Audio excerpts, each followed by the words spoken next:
In most areas around the United States, a gallon of milk's about $4 now. Mm-hmm. People are paying $50 oil. The price of gasoline naturally has had a big impact on the increasing costs of average investors, and their purchasing power is being reduced because they're spending more and more on items every day. So the inflation is very hidden. It's very subtle. If, for example, you lose 5 or 6% of the value of your dollar every year, Mm-hmm. you may not notice it from January to January, but over a period of, let's say, 5 years, 10 years, now you've lost 35, 45, 50% of the value. This is where it begins to have an impact, and that's why the older people feel it a lot more. And this is what is when I mentioned about it seemed like you mentioned that this was going to be the effects and the process of how it's going to be a slow process before it actually become visible. It seems invisible to people now, but when you describe about insurance costs, when you talk about increase in insurance policies regarding your mortgages, for your automobile, for medical insurance, all of some of the unknown variables that you're talking about is affecting your purchasing power in regards to the inflation. And please let me explain. We used to hear something in the news media about this whole subject, but it seems like all of a sudden it has just totally disappeared off the horizon. Well, the inflation problem is becoming a real issue because we have run into a situation where we have a government that started to spend more money than it takes in. They refer to it as deficit spending. Mm-hmm. Most people are familiar with the process. You put more on your credit card than you were earning in paychecks every week, and there's a limited amount of time that you could possibly get away with this. Well, the federal government, they have an additional benefit. Not only can they spend more than they take in, but when the bill comes in, they've got a banking institution that stands behind them willing to create an unlimited amount of money for them to continually spend. And they run on these economic theories that they will somehow pull back out of the economy as it grows this additional capital that they've deficit spent. The problem is that the government's expenditures have gotten so large, there is no level of economic growth that can possibly grow our way out of the problem we created. The chairman of the Federal Reserve Board himself, Alan Greenspan, has testified before Congress to that same effect, that there is absolutely no way we are in a position anymore that we can simply grow our way out of the problem. So now the government is forced to finance itself through all sorts of trickery. And for example, they will do things like sell debt to foreign investors in order to raise capital. As we spend more and more than we take in, and of course as a nation, as we acquire more goods and services from around the world than we sell, we have what's called the trade gap, which now on a monthly basis is approaching tens of billions of dollars, to a point where the Treasury of the United States is struggling to sell enough debt to compensate for the gaps between what we're spending and what we're taking in. And fortunately for America, the foreign investors have supported us by acquiring our debt, but even that is beginning to change. And when you start looking at the international mutual funds, we're looking at China owning a certain percentage of that. Between Japan and China, they hold 40% of the United States debt. Japan is directly now the de facto banker of the United States. They are to the banking industry in the United States what Saudi Arabia is to the oil-producing nations in the Mideast. Mm-hmm. The U.S. dollar has been in a state of very sharp decline now for well over a year. Anybody who looks at foreign currencies will recognize that the dollar and euro were on par with each other at the beginning of this year. They were evenly exchangeable 1 for 1. But we've now lost over 24% against the euro just since January 1st of this year. And this problem is getting much worse against other currencies as well, as a multitude of financial analysts recognize the conditions, and they attribute the rise of physical assets like gold, for example, mm-hmm. to the loss in the purchasing power of a dollar. This is why we're encouraging people to wait for your dollar to lose any more of its purchasing power. Don't panic, but be smart enough to diversify your wealth so that 100% of your assets are not in some paper money form created with nothing backing it. People need to hold at least 15-20% of their net worth in some physical, tangible asset. We've always recommended gold. American gold coins is the best venue to do that because unlike paper money, the value of gold coins cannot be inflated, and the more inflation we create, the more valuable gold coins would become, which gives people at least a fair shot of balancing out the inflationary problems.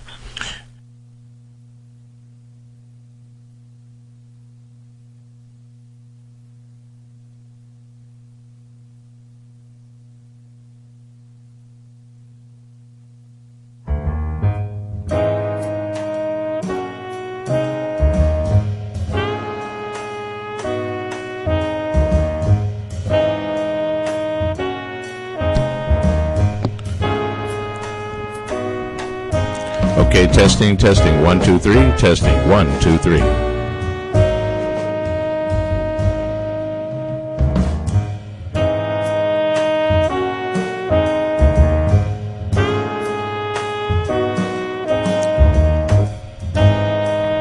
Okay, you're listening in here at www.talklike.live radio, the radio station that has your voice in mind, and we're about ready to venture into the hereafter here. And matter of fact, I'm your host, Wisdom to See, and we're doing a mic check as we speak, so just stand by for 1 minute as we make these adjustments.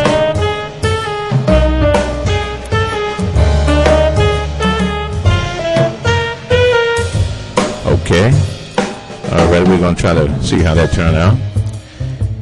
And okay, we're going to just try to make it a little bit more better than that. We're going to try to bring it in just a little bit tad more. Alrighty. And we want to say that we are broadcasting live. And I'm your host, Brother Wisdom C. Today is time now is 3:33 p.m. And today is Sunday, the 29th of June. And as we speak, we're going to have our special guest we got in here. This is Brother Charles Hamilton. So stand by.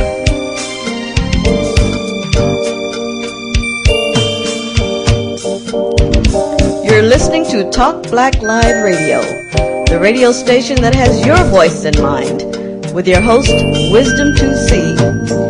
We talk about investing in solar energy technology and economic and community development.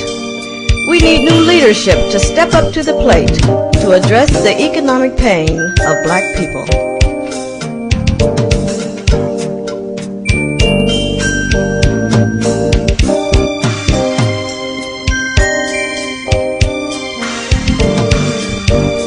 Talk Black Live Radio, the radio station that has your voice in mind.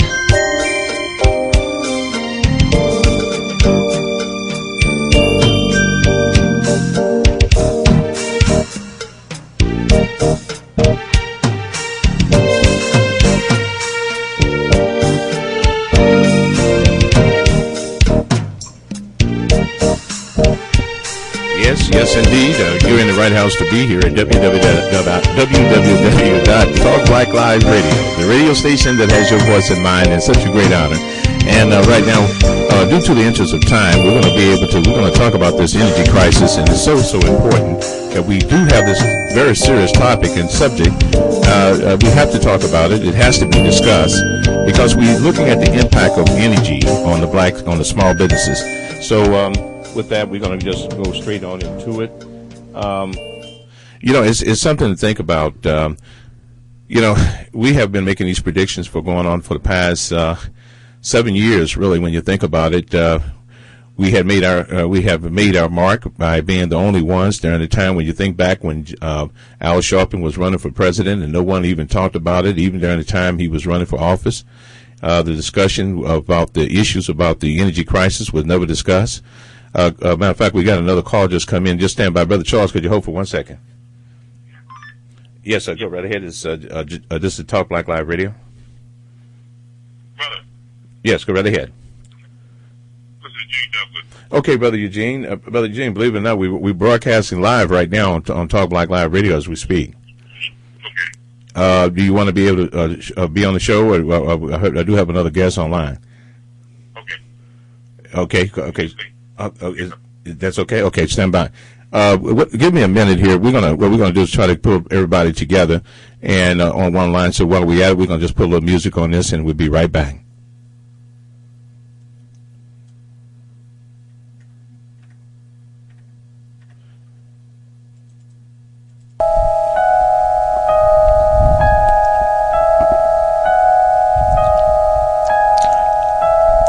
Hi, I'm Wisdom to See. Here at www.talkblacklive radio, the radio station that has your voice in mind. Are you bound in darkness by the sight of your light bill? And are you horrified every time you see your electric bill? Or want to do something about it? Well, here we can show you how to save money and reduce your electric costs if you would only take heed. But would you be willing to become a part of the solution? And if you are not afraid of what is to come, you should be. Allow me to introduce myself. I'm Wisdom to See, and I'm the founder of JMS Solar Network and Associates. We have assisted many households in reducing their electric bills, and we will help you purchase your very own solar electric generation system. We call the new Solar Energy Defender. The new Solar Energy Defender for tomorrow. This system produces electricity anywhere from a small 600 watt to or apartment to a 2.5 kilowatt solar array system, and even up to developing small solar villages up to 1 megawatts of power. We can show you how. JMS Solar Network and Associates can cut your energy costs by 50% to 100%, and we can show you how to become energy free. According to the statistics, within the next 5 years, we will experience a global energy crisis like we have ever seen, like none other before. JMS Solar Network can assist you to obtain federal and state grants, get you discounts on certain systems. Let me assist you in obtaining the federal tax credits for 2006. Our solar array comes with 20 to 25 years warranty, which guarantees years of quality service. The solar systems that you need to buy now to hinge your family protection against the upcoming higher cost and gas and natural gas and electric utility costs that's hitting every company, house, and business across this country. If you have a church or a mosque or a synagogue that is interested as a religious institution to become a part of this global solar energy movement, give me a call. Again, you're welcome to call for more information at our toll-free nationwide number is 1-866-465-2006. Again, that's 1-866-465-2006, or call me on our hotline number, which is 1-618-447-5004. 1-618-447-5004.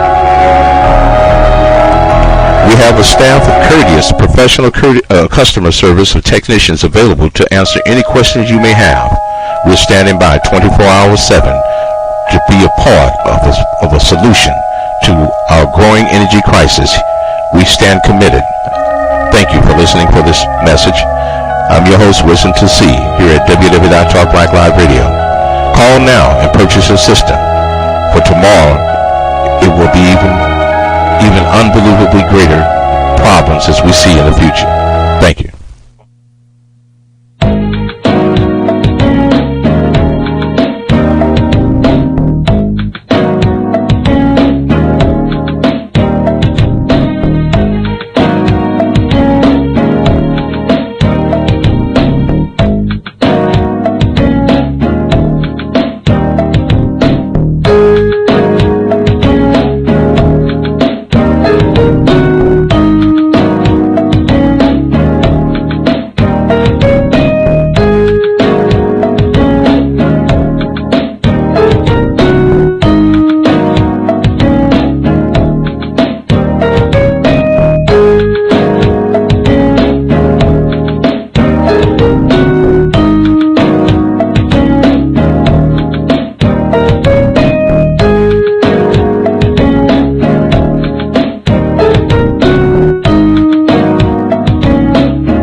broadcasting live here at www.talkblackliveradio. So stand by.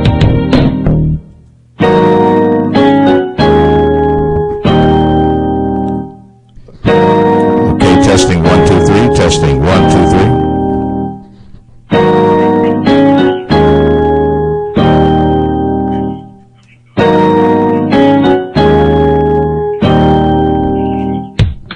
Okay, here we go. It'll take about a minute or two for this to kind of get settled in, and it's a great honor today. We are broadcasting live out of Prescott City area. We affectionately known as St. Louis, Missouri. And right now, I'm your host, Brother Wisdom to See. And if anything that you have, any questions that you'd like to say or like to share with us, you're welcome to do so. And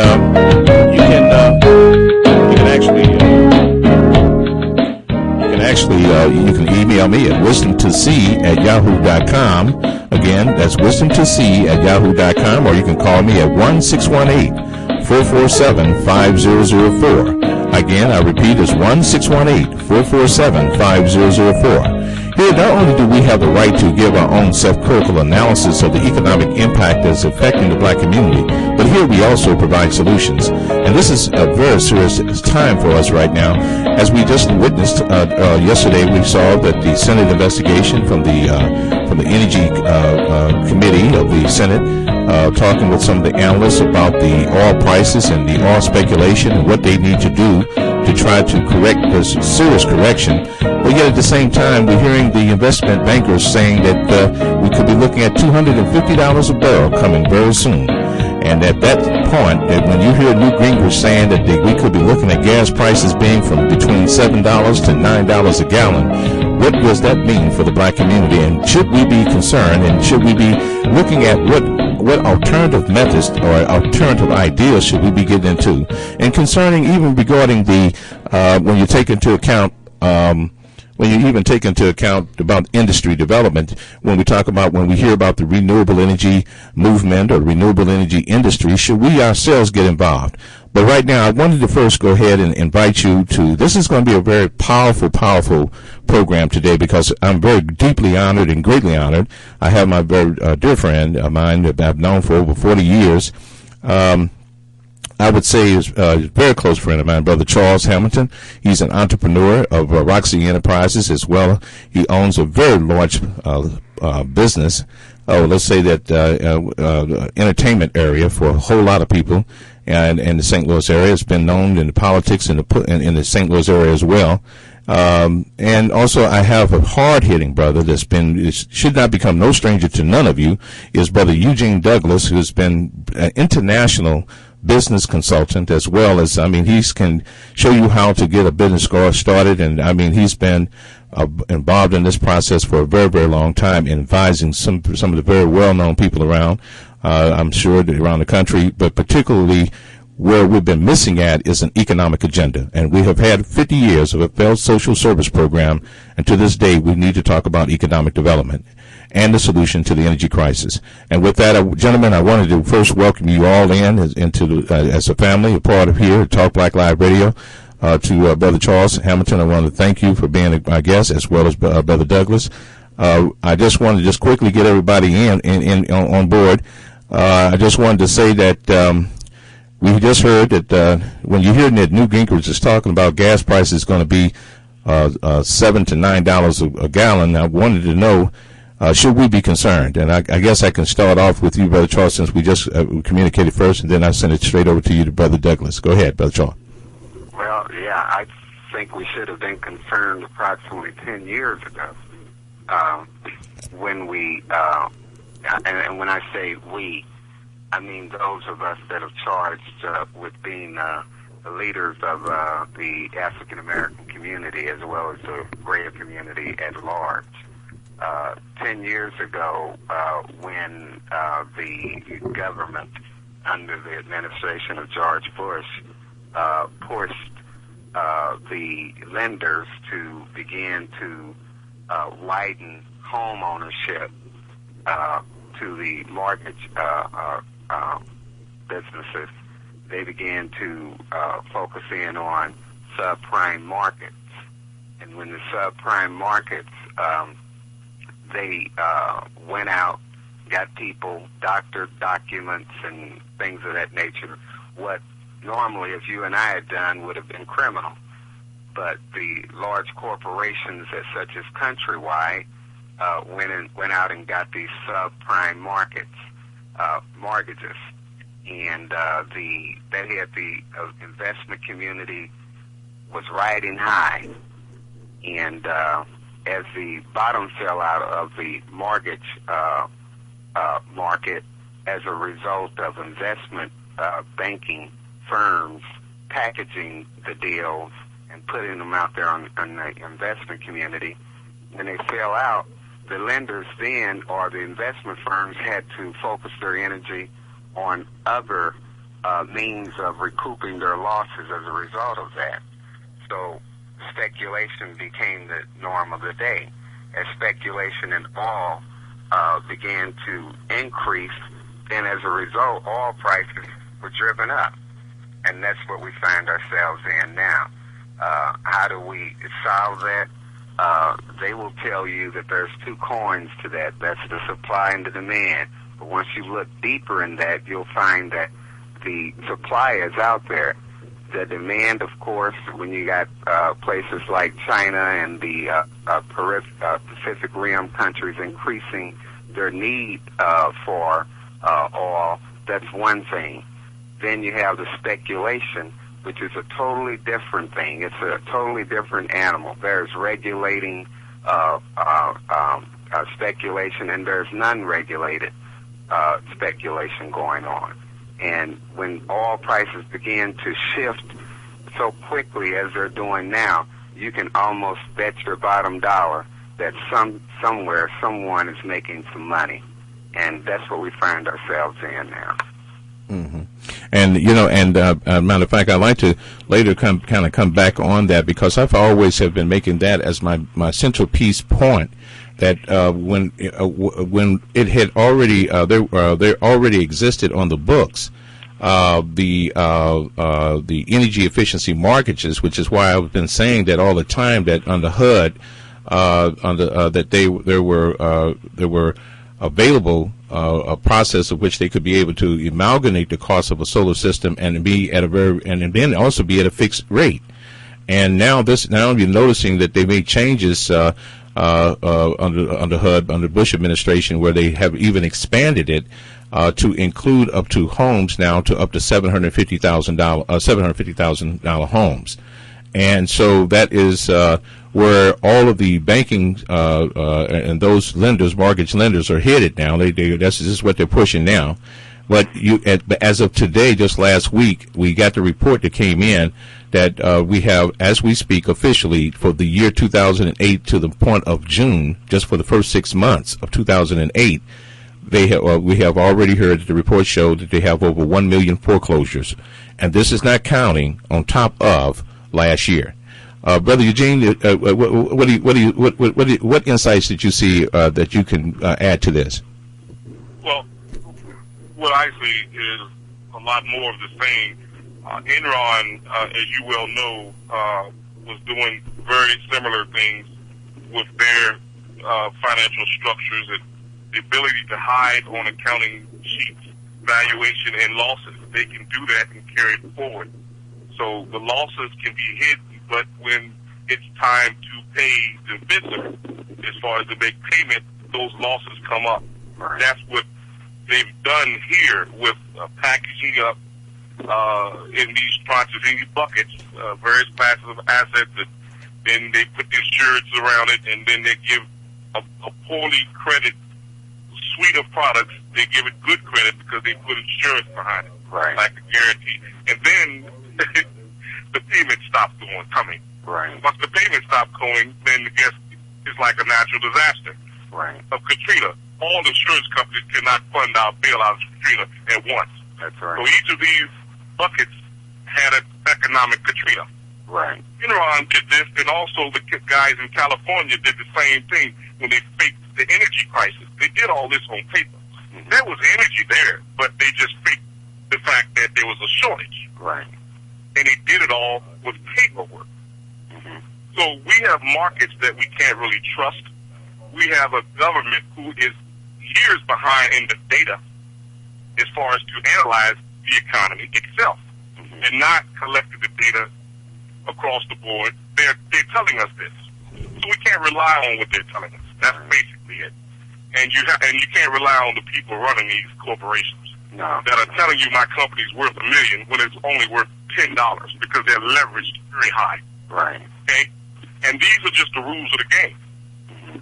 The oversight government is supposed to be doing what? What exactly I said, overseeing this. Right. They don't have the people, enough agents that even understand the complex world of financial derivatives, credit default swaps, currency futures trade. These machines are clicking about every second. Money's changing hand. IOUs are going across the board worldwide for everything. Right. Not only These that. IOUs pile up, and then it all falls down. So we have to create different markets on the ground. We have African markets that are not as robust as Wall Street, but they're tracking everything. Right. My thing is that we need to align ourselves with those markets that are starting, that are doing paper. They're trading less robust. Keep them honest and align ourselves with those people because they're counting their commodities. They're not building up this fake, let's just say, bait and switch game that they've done here. Right. Okay? So we know this, and we've watched this, and as far as the alternative fuels, automobiles can run on water. They can run on anything, basically. And we need to be in those markets and stop using the gasoline. I have a vehicle right here that I'm going to test these various fuels on. That's what I'm going to do, and I'm going to report back to you all on that. Okay? Yeah, and that's important because, it's like you got two markets. You got the regulated market and you got the unregulated market. Well, if you look at it, they're cousins to the same coin. I mean, because once there's regulation in the regulated market or more regulation in the regulated market, what do? They just switch them over to the unregulated market. So you still have the same thing. The one of the most important things is to look at what we as a people must do, and it has to be now, I think, economic independence in the form of, as you were talking about, looking at the economies of looking at emerging economies, assisting them in developing a market that is not as, unregulated or doesn't have the tricks, a lot of the tricks that's happening. Because you only deal with tricks when you're not concerned about the majority of the people. When you're walking away with CEOs making $10 and $20 million, they're not really concerned about the people because what can they do? They could get up in the morning and move to the Swiss Alps or something. So we have to start looking at what is our responsibility. And when I say our responsibility, what is the African American leadership's responsibility in all of this? Well, you got an excellent point, and matter of fact, Brother Eugene, it seems like you sure you're not the ones is giving this information to the people that are being that is now speaking before the Senate on what to do in regards to this.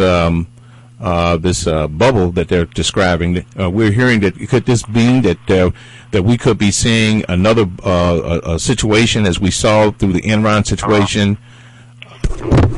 Excuse me. Well, we need collective ownership in our community. Stewards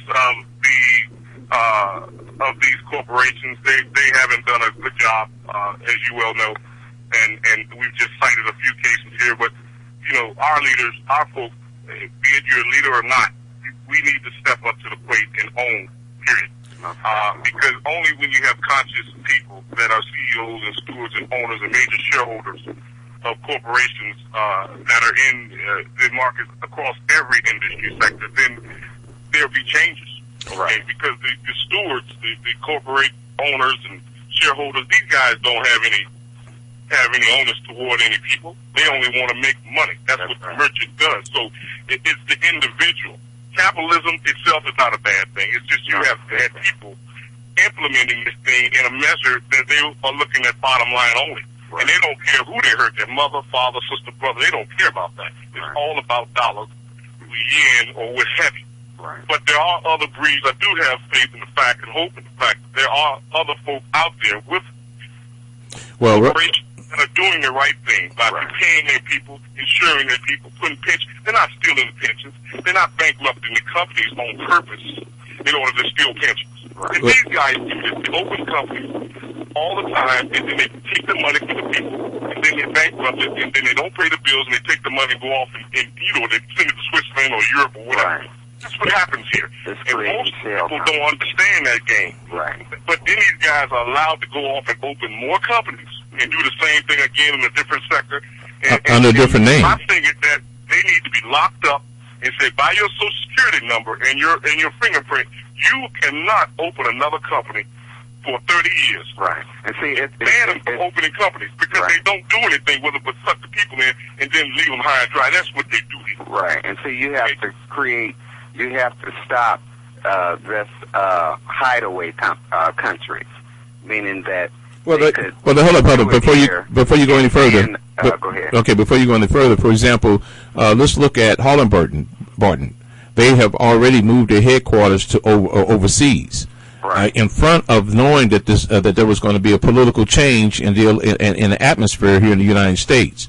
So then they were saying, and I remember when the news media asked, would the United States government or the Supreme Court or just how long is the arms of the law in regards to if they had to be able to if they had to be brought before justice, could they be, how far would that have any effect in regards to international law? And see, and then here's the thing, like Brother Eugene is saying, I wanted to kind of mention that very keen point, but here's the thing to come in mind. Brother Eugene, you mentioned about the pensions, and this is something that is going to be something that's going to be the next shockwave, because they're saying that if there is a correction, that we could be looking at they're actually saying that the gas prices actually should be no more than about $60 at the pumps at the best. And so, but what happened is that they're saying that a lot of these portfolio managers have crossed over a lot of these pensions funds over into and tied them into these into the commodities markets. Right. So could that be another next thing? And I've had the reports that stated that a lot of folks who had their pension funds over in that direction there could be another serious situation coming up out of that. Well, see, that's what they said. They said that started happening about 10 to 12 years ago, when the market started acting like it's doing. Because the Guaranteed Pension Corporation was sounding horns then that we may not be able to, match the people's pensions or guarantee the funds because companies will be falling out. And, it's a lot of things that's going to happen in that market. Well, and then you realize that the government is purchasing loans or essentially borrowing money from countries like China just to keep the war going. So if they're borrowing money from other countries, think of what that means to pensions. Well, I mean, it's amazing. Well, that's what's going to happen. Well, here's something else I wanted to mention, and I'm going to throw that back to you, Brother Eugene. The point is that this already the reports came out showing the billions of dollars of debt that each state across this country is already suffering from, and part of it is due to the fact that because of the slowness of the economy, the recession that I said that we have already been existing in for the past 2 or 3 years or 4 years or more.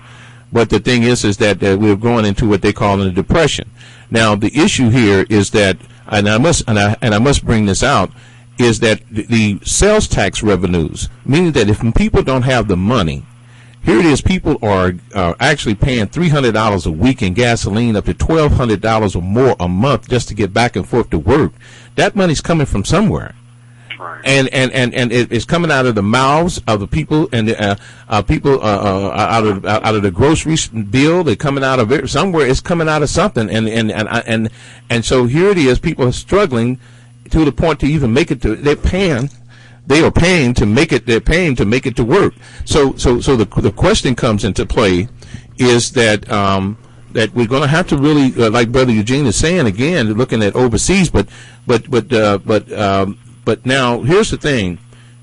I've had a brother Cashin, Brother Eugene. I would love to get you to meet him, and he is a beautiful brother, and I'm going to explain that to you about who he is. Brother Cashin is the son of Dr. Cashin, and Dr. Cashin was excuse me, I'm doing a little something here at the same time while we're talking, just in this mic. What it is that he's basically is his father was the first black man to run for governor against Governor George Wallace in Alabama. And he lives now, he's been living 20-something years or 30 years or something like that, 20-something years over in Nigeria.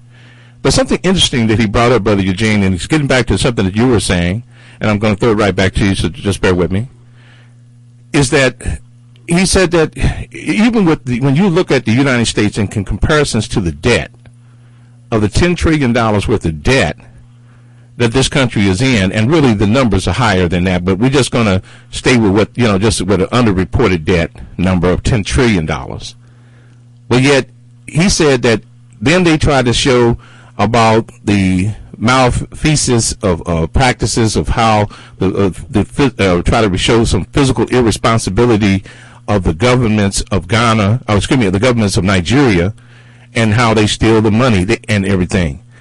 And he said that when you total up the whole total debt of something like, I think, $350 billion, that is the total debt of Nigeria, and compare that to the United States, then he says then underneath their feet is something to the tune of known oil reserves of between the tune of $10 to $15 trillion in known oil reserves. This is not, and that's not counting the unknown oil reserves that they already know that exist within that region.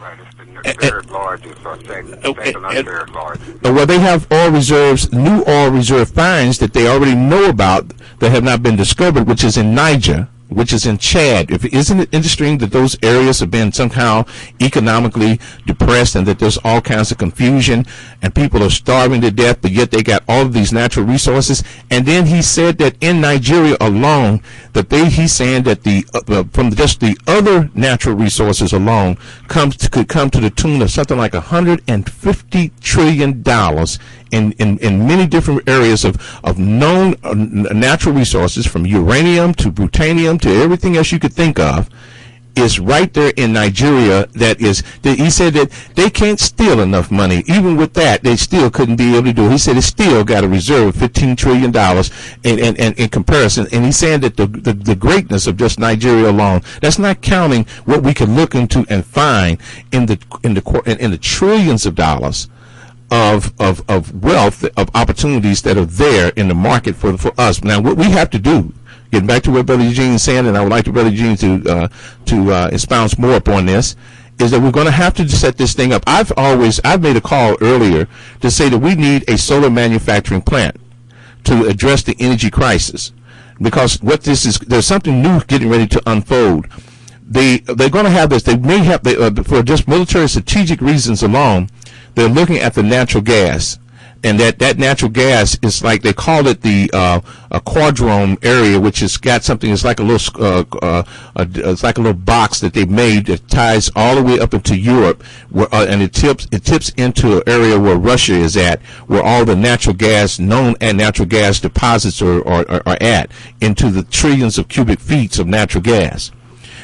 Okay, now if you let them tell you that instead of like Brother Eugene had just described, that we have an alternative talking about using water or hydrogen to create hydrogen cars, which you're really going to use still solar with that, so that the electrophoresis can take place.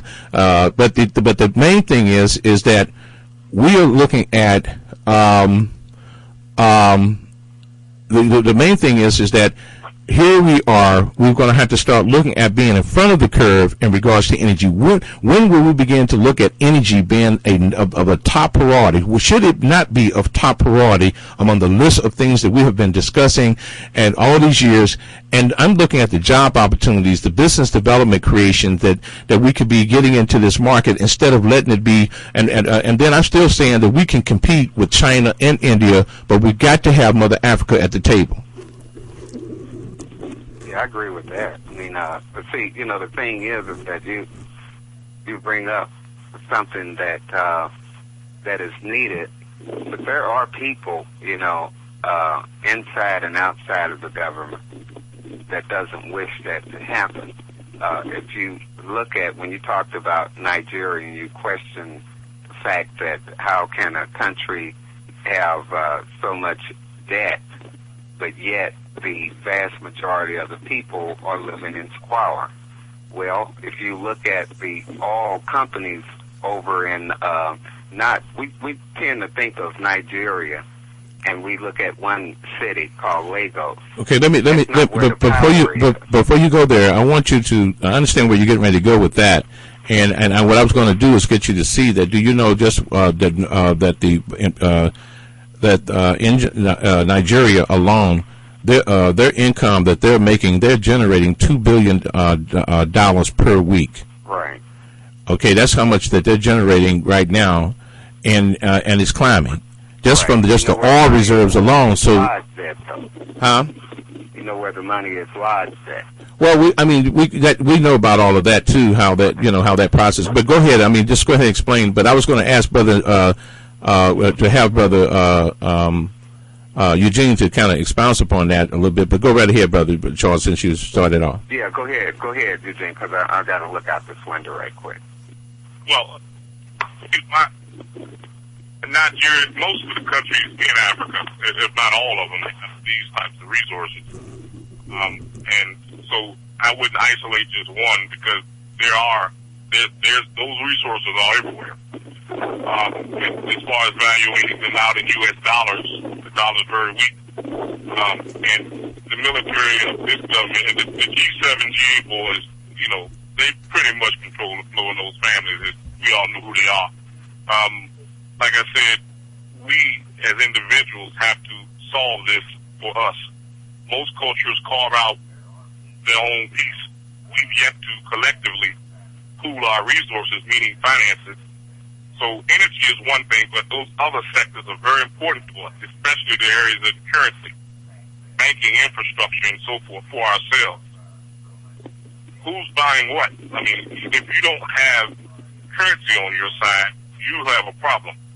If you don't have commodities on your side, you have a problem.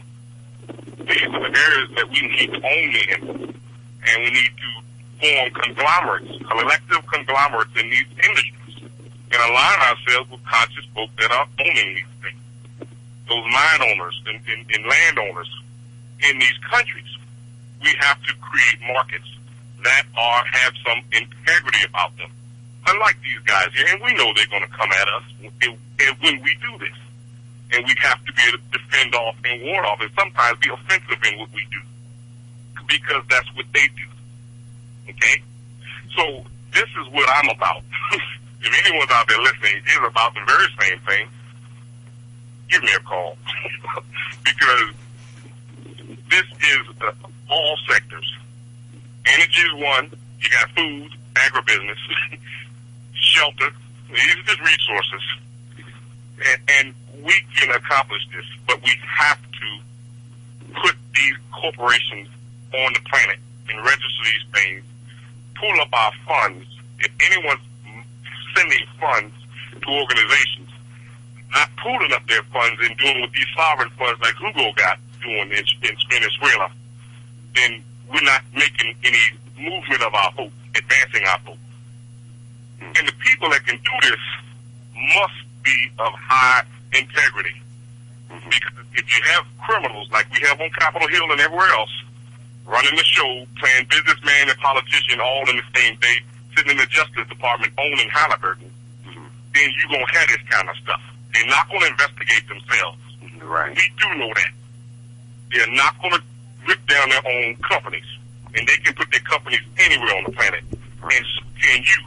You can register your companies in Japan, Iran, anywhere you want to. So don't sit here and complain what they doing.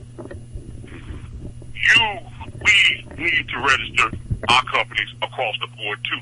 Well, how do we get to that currency point? And tie them currencies together and trade our own flow. Right. That's our infrastructure. Right. Now, if you want to deal with that, that's what you want to talk to brothers about. Right. To make that happen. All this other stuff, their markets are falling down. That's right. Because they're stealing from everybody. They're Right. crashing. Lehman Brothers, look on them.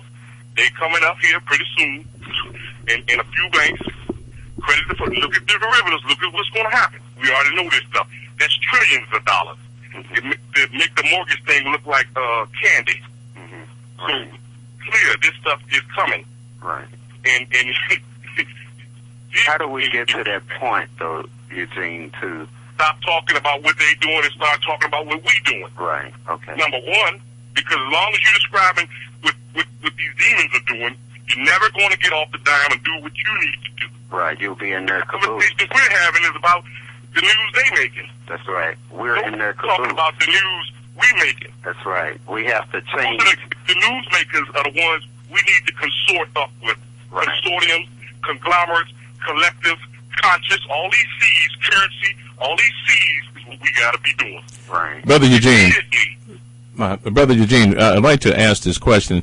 You know, I've always had a saying that there is no reason for every African born in America, every African born in Brazil, and all Africans born throughout all of the diaspora and throughout all of Mother Africa, that there, that they should, basically, when we look at the amount of wealth that exists within Mother Africa, I can see every African child in South Africa and in Nigeria and Ghana and Kenya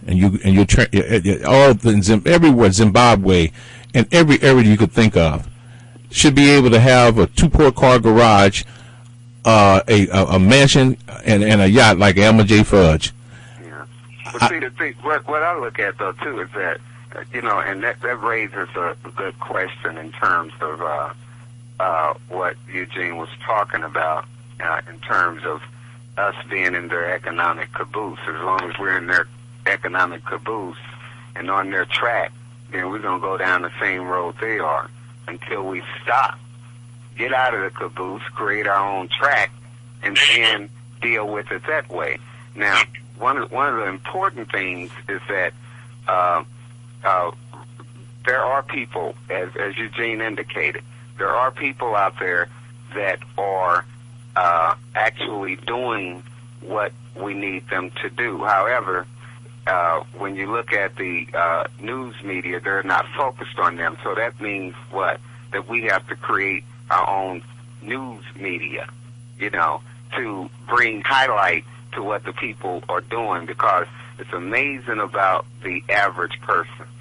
They are more or less in shock now. They don't have faith in their government, especially the national government. They don't have faith in the companies that they're working in now. So the average person is trying to think new ways, think about a new track. And the only thing we have to do is coalesce with certain people that are actually building the track and help them build it faster and put the right train on that track to where we want it to go. Excellent point, Brother Charles. Excellent, beautiful point. And recognize that, those folk not on that train will try to remove those tracks.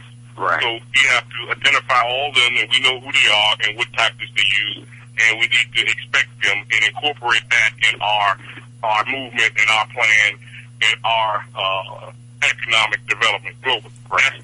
So that is a part of, that is another sector that we must put on the table, because we're not going to build it and let them come tear it down. Right. It's not going to work that way. So upon inception, all eyes on those adversaries. Right. And they will be at the table too, because we're going to tell them, come on to the table, because we know you're looking anyway. Right. And see, you tell them what we're going to do, and this is where we draw the line, though. That's right. And so you smoke them out. out. And that's the deal. You smoke them out. So you gotta know who they are. I mean, everybody knows who they are. Yeah. Because we track them, they track us. Right. They drop weapons on us. Right. We don't weapons on them. Right. And see, the one thing things do change though once you land on the continent, because everything in the ground over there makes this stuff that they doing look like nothing. That's so right. They already know how to put that stuff together too. Right. That's why they keep us from going over there. Right. Because they don't want us over the ground knowing that all that uranium and stuff is up under, and we know how to put the stuff together because we put this country together. Right. Right. And all the weapon systems. Everything you see up in the sky, brothers all over it, they did all this stuff. That's They're right. still doing it. That's what most people don't know. Brother, I tell you something. Africa did not have its natural resources. Nothing could fly. Thank you. Nothing, absolutely nothing. And once you tap that, then you tap the power of the world, really, And the major thing is that once, a politician once said, and he's dead now, it's Tip O'Neill, he said, all politics is local. And once you begin, the way to build that track is to look at locally your local government, state and local, because the local government, especially state, can modify laws and pieces of legislation that will actually create the tracks that we need. For example, the reason that we are not getting head on into alternative fuels is because the gas stations and the oil companies won't put the pumps at the gas station. Now, what if legislation was passed that would allow or require, in order for stations to exist? You're speaking about E85. After 1 year, they have to have at least 30% of their pumps, say, using ethanol. You see what I'm saying? And now, local governments can do that, but we have to have courageous leaders that are sitting at the table in local government, push that legislation. And you can do that easily by coalescing, as you said, with people such as with Greenpeace, with other organizations that are green, helping them to, this is what we want to do. We need legislators in there crafting this legislation. And once you do that, you begin to build those tracks to the point where, they're solid. Well, I've got to add something here that I understand what you're saying, that sometimes we're looking at microeconomics and we can look at macroeconomics. Right. But the issue here is that I'm looking at the fact that and Brother Eugene, this is going to be a direct question to both of you gentlemen.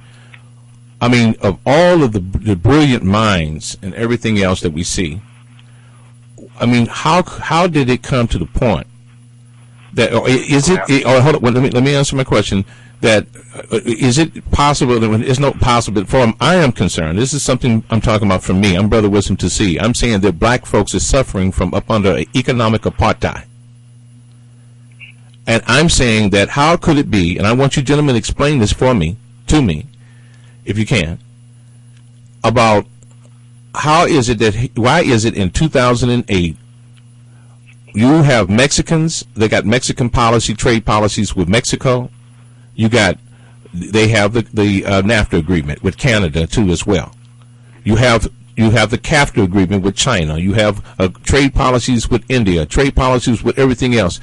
Every nationality and ethnic group in this country must be in conspiracy behind this economic apartheid against Africans that has served this country with their blood, sweat, and tears, and even their lives, and even up to this day, our youth are over there dying for something that they profess to say that this is a this is a so-called free society or free democracy, but it does not exist for black Americans, and it does not exist for Africans born in America. Why is it that here we are in 2008, and of all these Negro organizations, starting from the NAACP on down to PUSH and everybody else, and we don't have an urban league, we don't have not one international trade policies that ties us directly, that is an economic stimulus for both sides of the water. We're talking about the ocean, this vast ocean. Why isn't it we don't have any international trade policies as we speak today? Where is our land? Yeah, what I'm saying, all of these individuals you speak cultures have a land they came from. We were born here, and we are still property. Right. So I can't fight for myself as an African American, black, or whatever you want to call me, which country in Africa on the continent that my home is. I can't do what the Mexican can do across the border, say Mexico is where I'm from. I can't say that. Right. I can call a continent. And so that is the reason why we don't have a trade policy. I asked you a question, and I'm hoping you will address the question. I'm telling you why, because there's no place called Negro land. There's no place called black land. So when you try to assimilate them people up around a central theme, where are they? Where is the land of the Negro here? That's right. We don't have land in this country. So, and they point to Africa as a continent. It's made up of many countries. Right. So we get dispersed. It's the divide and conquer. You understand? So if one of the African countries, such as that are bordered to a few of them, want to carve out some sovereign territory for us and say, you guys got your own country, let's add another country on this continent, that'd be wonderful. You understand? Because then we can begin to trade between those two countries. Right. And we can put our name on, we know a land of where these assets going to be coming and going. But if I were to shoot assets to Ghana and Sierra Leone and Congo and, you know what I'm saying, Central Africa and Cameroon, man, what am I going to, I got, how many policies I'm going to write? And each one of them are ran by tribal leaders and government. So, again, this is a mass confusion here. Right. We need to, we got countries want to give us free land. Are they making it sovereign to us? What? Okay. And still sitting over here lost, brother. That's what I'm trying to say. Well, brother, listen. Let me add to this. Let me add this. Okay. There's a way that we could achieve this. Now,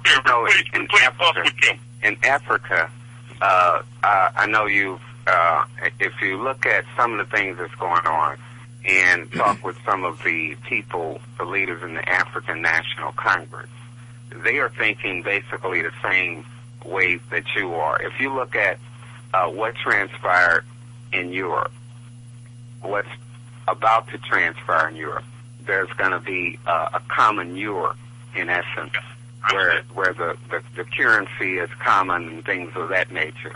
Because Europe, believe it or not, had the same problem. The problem is that all whites in America didn't come from Germany, such as all blacks in the United States didn't come from the Congo. So what happened as organizations began to emerge, and they are emerging in Africa, such as the African National Congress, there is a body that you can speak to. Now, there was one brother in the Clinton administration that began to forge relationships, Ron Brown. Remember him? Yeah, but they killed him. But he was killed. What happens is that he did not have the backing of large or big African American leaders. If you look at the top BET, or not BET, Black Enterprise, a lot of the businesses that are top are businesses that have 65 to 70% of their revenue coming from the federal government. So, in terms of them being able to speak in a independent voice, it's minimal. So what we need to do is to essentially focus on developing relationships with organizations like the African National Congress to create those deals. Now, there's a lot going on that people don't see. It's undercurrent. There's a lot of African Americans that are actually going over there now, forging trade deals, independent trade deals, you know, but they're not doing it collectively. So as a result, you don't feel the full impact of what can happen and what will happen if we did it collectively, you know. And but I've been really impressed with what is happening in the last 10 years, forging or attempting to forge those relationships. But it's not being reported, and I don't think it will be reported until we have the greatest amount of impact to when it's really reported. The people are poised then to take advantage of it. That's why they need to listen in to Talk Black Live Radio. And let me say this much, excuse me for one point, Brother Eugene. I am in agreement with what you said, and I have a saying like this, is that people that, you know, when we talk about culture, people who owns the culture is the people that owns the land underneath their feet. And so when we see social conditions change, we must learn to create new forms of economic positioning or new forms of economic leveraging. And the question is, what is it that we have to leverage? Go ahead, Brother Eugene. Well, we're saying the same thing, market creation, what we had touched on earlier, which was we must of our people are going overseas and cutting these deals. And I know quite a few of them doing that. Right. And the collective, you don't want that. It is a good thing that it's not reported on, because when it does get to a point where it seems up a red flag, hopefully that collective, as I indicated, will have mechanisms already knowing that these guys are on them. There you go. You understand? So that has to be built into the collective, as I indicated.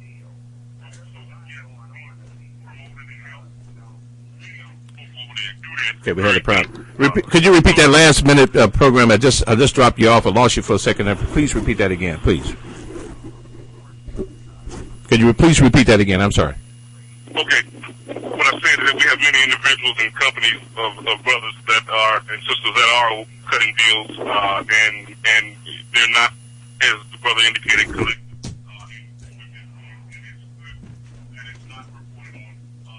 Purposes of allowing these folks to be able to get into these markets and create markets with these countries independently, okay? Because that's what we need to do, ownership, and that's what we had touched on earlier regarding why we go into the grocery store when we got land, we can plant food, that sort of deal. Well, we can import goods from certain countries that look like that will trade with us, and we can put our grocery stores where our people are most populated and have them patron those grocery stores, creating our own jobs, creating our own economic system. Right. Of course, currency runs that thing, and you got to be dealing with that. If you're not, you know, hoarding up the money like some of our churches do, you know, what we do when we send monthly money off somewhere, people take trips and have conferences and stuff. If they're not taking them funds and making funds and trading those funds and earning interest, then those organizations really should be getting out of it. And everybody can beat me. I don't care. If they're not doing that, there's a problem. Right. Okay? So this is the kind of thing, because we know what the other cultures are doing. Right. We have to put this infrastructure in place. Right. And see, effective, with conscious folks and align with these governments around the planet and they're in all continents. We got brothers in China, Asia, everywhere. Right. Right. And are willing to do deals with us trade-wise. Right. And on every product, so it ain't no issue. Right. You just have to consort up and stop talking and spending so much time on what these other folk are doing. Right. Well, let me carve out an organization, a couple of them, that does nothing but deal with them people. That's right. My adversaries. Because we know who they are, and they all got names. That's right. And see, one of the things, too, if you look at the other cultures, when it comes down to Africa, it's almost like a basket case in a lot of instances, or what they put on the put on the television. Like, we have to go over there and take care of the people because there are famines and all of that. And I don't want to downplay the impact of famines, but what I'm saying is that what if we created in our community a moral corpse of young people? See, the young people have to, when we were young, we had a right to think about tomorrow. What the young people today don't have faith in today, let alone tomorrow.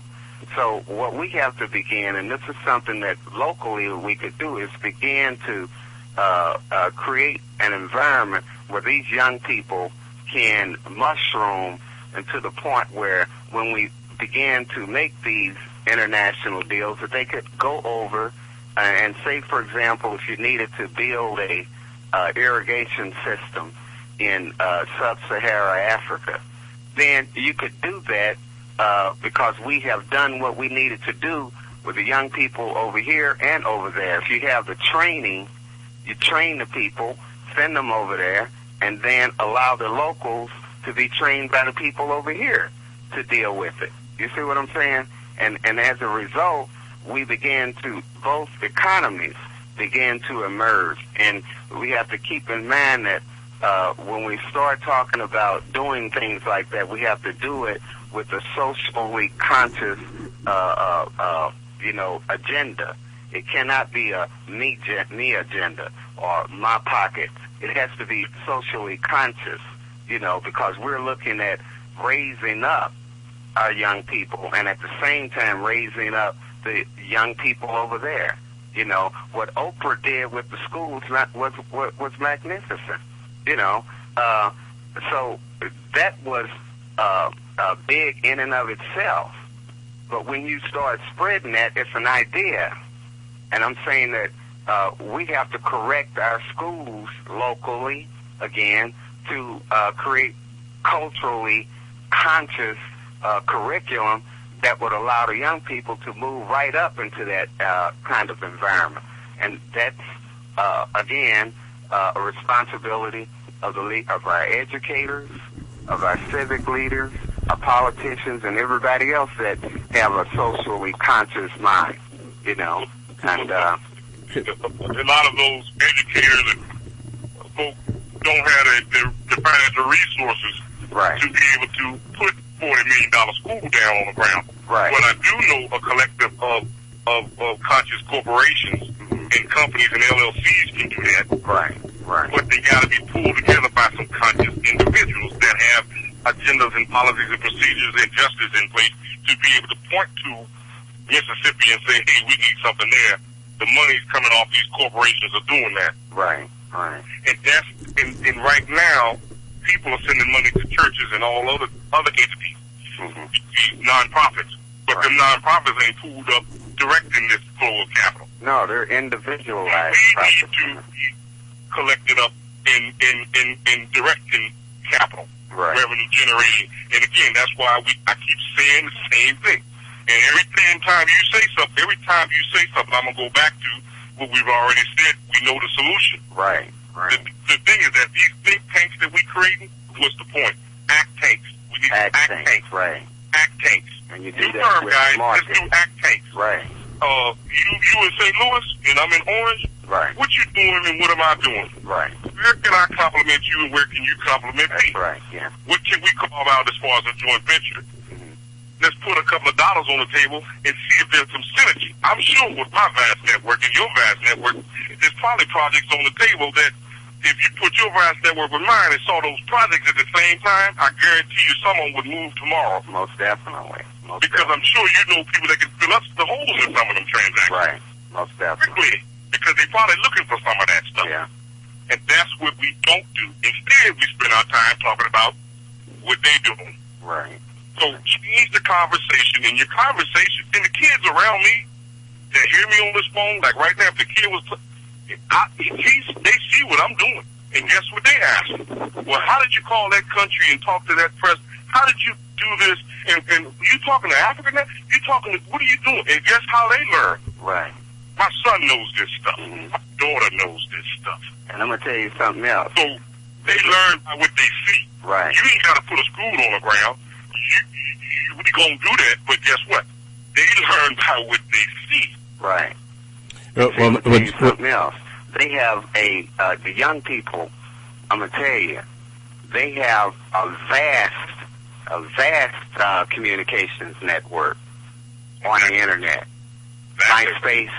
Let's say if we put something together They got the Gen 6 real fast in there. Man, they got it too. I mean, and They look what reacted quicker than we did because they got the Gen quickly. right, and look at Barack Obama raising under $100 per person off the internet. And I think that was basically something that we put on there. Listen, in their terms, you know what I'm saying? That they could deal with.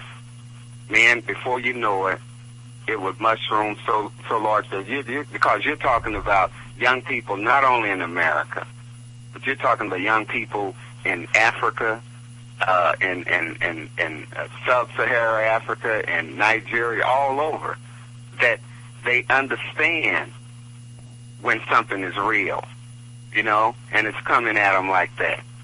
You know, the young people are poised to do this now, you know. They're definitely poised. I'm teaching a few right now on business, period. I'm teaching them. And then older, got a couple of inventors around the country. I mean, I'm teaching different folks in different levels. Right. I'm also dealing with a biotechnology firm. I mean, there's many different in Canada. Okay, so there's folks that are doing, as you said, but there's no news media outlet to promote this. Right. Okay, to promote our consortiums and collectives and so forth, doing conscious things globally. Right. Okay. Improve the social fabric of our folk. Right. We'll have to do it. Okay. We'll have to do it. Our job. That's our job. Okay. Our old folks, we got to retire them. Right. You know that. Yeah. Just say if you listen, you retire. Okay. We need to pick up that torch and run with it. That's right. the deal. Yeah. And make sure that they retire with dignity. And I ain't gonna hate on the black leaders, but they get guns to their head. We already know that. Some of us got bullseye on our backs. That's right. So that's why I pass this knowledge on to the youth. They gonna get it in their brain regardless. I'm gonna talk it to them and explain it to them. Yeah. I'm not gonna let them flow around me not knowing what I'm doing. Well, there's a few years back, I had outlined a proposal that should be presented before us all, and that is that and these are some ideas of thinking outside the box. That there, like for example, Nigeria University and Ghana University. Just thinking that when we look at the cost analysis of a person getting a 4-year degree, just think that what would that do to improve the universities and to expand the buildings and classrooms and laboratories, equipment for these African universities, that we could be able to say, well, a person can get their 4-year degree in Ghana or in Nigeria, and then at the same time pick up additional languages, that we could be able to our first objective and goal is to get 50,000 black youth, Africans born in America, to go to school and get their degree in Africa. I'm in agreement with you also, brother, and I'm talking about this. This would create instant jobs. For example, you could, just like they have recruiters to go out for colleges, we just think about all the recruiters that could be getting good jobs and getting and attracting black youth to go to school in Mother Africa and get affordable education. As we speak now, some countries like in Cuba and China, the education is free, and so there's a big difference in certain areas. So sometimes we have to think about that. But at this point, we have to be able to take our currencies and our resources to help rebuild new institutions. But as I say again, I agree with you, brother Eugene, and a whole host of us agree that we're going to have to get some land put aside to our own, because of the complexities of the differences that we may have, and I think that at the same time, because of the tribal and there's another issue about land ownership, exactly how that is played out in regards to. Now, we heard that in Ghana they were talking about reparations by giving land. We heard about some reparations for land in Nigeria. But the stipulated terms that it has to be building has to be built within 3 years. In order for that land to be owned. They had there's many medical doctors and teams. We have done the research on things that what we could do to, even as we look at tourism. I've always, and I remember, Brother Eugene, that you had worked on a project that was tied to the Tower of Return. I still feel that should be the epitome of the utopia, of the idea of a theme in regards to that whole concept. That to attract tourism to a new level. the Tower of Return Monument. I think that is an excellent idea, and you have worked it out. The plots of land and how we could build housing communities, retirement communities. As I said again, that for those Africans that for Mother Africa, did they have to borrow money from the IMF and the World Bank? I mean, that here it is. Could this also be a missed opportunity for all of Mother Africa, as the presidents of the different nations there of that continent? Could they be having a missed opportunity of tapping into this last reservoir of those Africans that are about to that have retired? Because after this last group here, there will be no more. And I'm looking at what types of forms of shares and stocks that we can purchase into corporate structures to create the capitalization for the many multitude of infrastructural needs that we could see in building and creating vitality, economic vitality that would reciprocate not only just for Mother Africa, but also could reciprocate back here and within the urban cities until we have so many different consensus of trends of thought among ourselves. Some still have that negative thinking about Mother Africa, but they don't. And then some they're so deeply rooted that they feel that they're not going anywhere.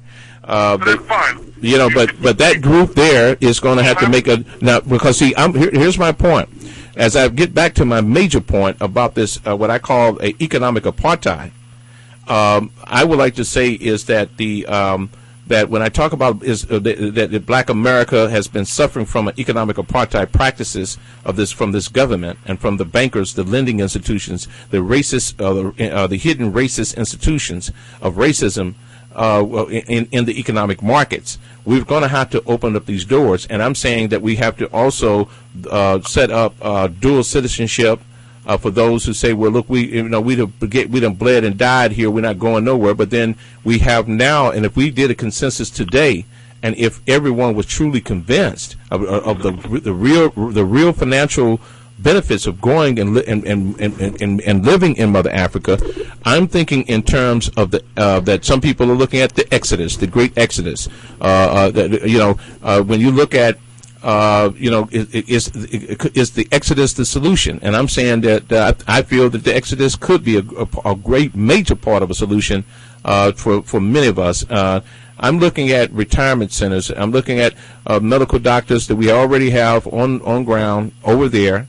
Looking at building 12 clinics, medical clinics, so that the quality of medical care could be provided. We need water treatment power systems over there, so that the water, so that the pathogens and stuff. We have solar water irrigation systems and water treatment systems. We have to, if we're going to talk about creating a stock markets and for people can be able to not only just think, as I said, I mean, why would they have to borrow the money from the IMF and the World Bank? They didn't have to. We could tap into the 50 million, over 50 million Africans here born in America, and the Africans born in Brazil, the blacks I'm talking about, period. And then just think about the other ethnic groups that would follow suit, because hell, when you think about the influences of hip hop that it has on Japan, our youth has is the number one major influence on every ethnic group in that age group around the world. It is powerful. Here it is. Here our babies can take a CD and just rap on it and make money from all over the world. And here we are that we have matured to engage and to involve ourselves into international trade to create the economic stimulus to address the pain of our people. Brother, go right ahead. Eugene. Brother Charles. Oh, you go ahead. Well, as I indicated before, and I continue to expound upon solutions in our youth. We are people that others follow, and we can lead others to this social advancement of our conscious folk. Where we live is irrelevant, because we hold positions on all continents, except for Antarctica, unless there's some folks there that I'm not aware of. But we can live in Japan, we can live in China, we can get along on all continents. So it's not really too relevant where we build, because other cultures go all over the planet and build for themselves. We just have to be able to align, as I said, collectively across the board of conscious folk. And sometimes them folk may not even look like you. That's the interesting thing, because you're going to trade with everybody. You know, you're going to trade with everybody, but you may not buy from everybody. You know what I'm saying? So, and that's what they do. You see, and we keep using they. So, my thing is, again, as I had to continue to say, we must, and Brother Wisdom, you said that we got to put these systems, these communities of patriotic Americans, African Americans, are in Africa living in communities now. There are examples of every success that we need to replicate already found and scattered around the planet amidst our people, amongst our people, and owned by our people. Well, here's the thing. Before you, yet to, Brother Eugene. Brother Charles, what business you have there, this successful, and you have a blueprint, Right. guess what? It can be replicated. Right. Most definitely.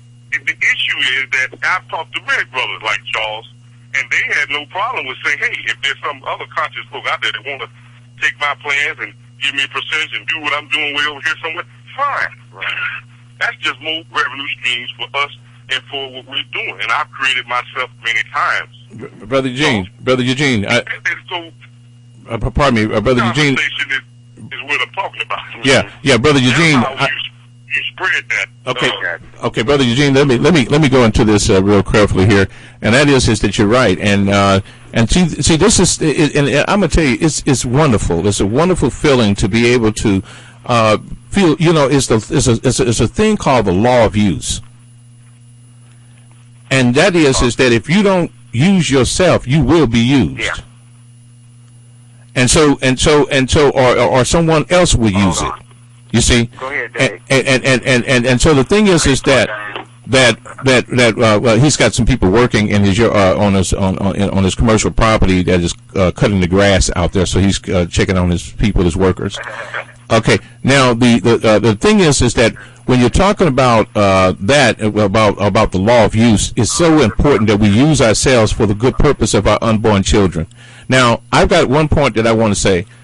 We're going to have to make sure that we guarantee that there is a way that we could buy stocks. And we got to set up a portfolio or some type of, just like you heard about the masters. There's so many different types of groups. For example, you know how you can think of what do you call Oppenheimer group. You have all these different type of. We're talking funds, sovereign funds. Yes, probably. Yeah, they actually pay people back, and they'll have asset value. You own asset value in land shares.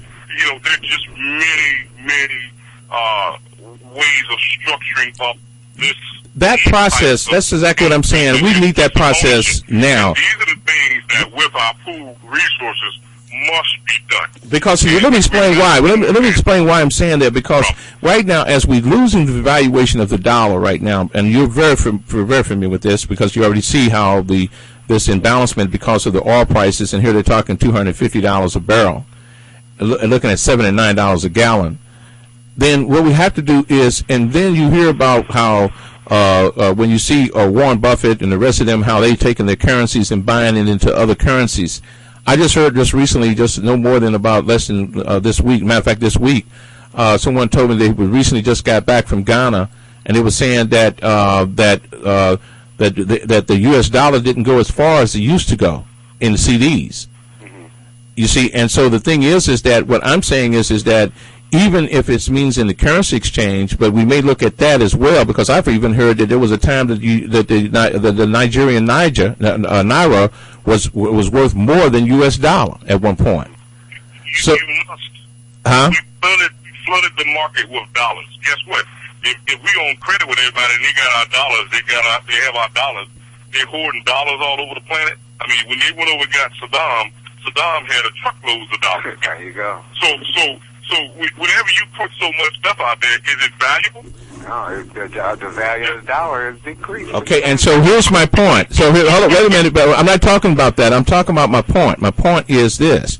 I'm saying that I'm talking about that we were talking about the process that you were talking about was the portfolio managers. We need to develop the groups. I'm talking about the investment groups or fund groups, so that we can identify the new, like for example, let's say that we want to formulate a solar manufacturing plant. Okay, and then we're going to say that now I do have a little difference. There is different forms of corporation structure that we can look at. I have favored, for example, when we looked at the oil situation, and already they kidnapped 250 Americans over there, and they try to say that through the hedge funds that was driving through speculation, driving up the oil prices. And they shut down the oil refineries there. The thing is that here I'm saying that we need a economic system that needs to come with it. We can't bring that economic system that is not working for our people over there, and that means that we have to have an economic system that produces equal distribution of the wealth.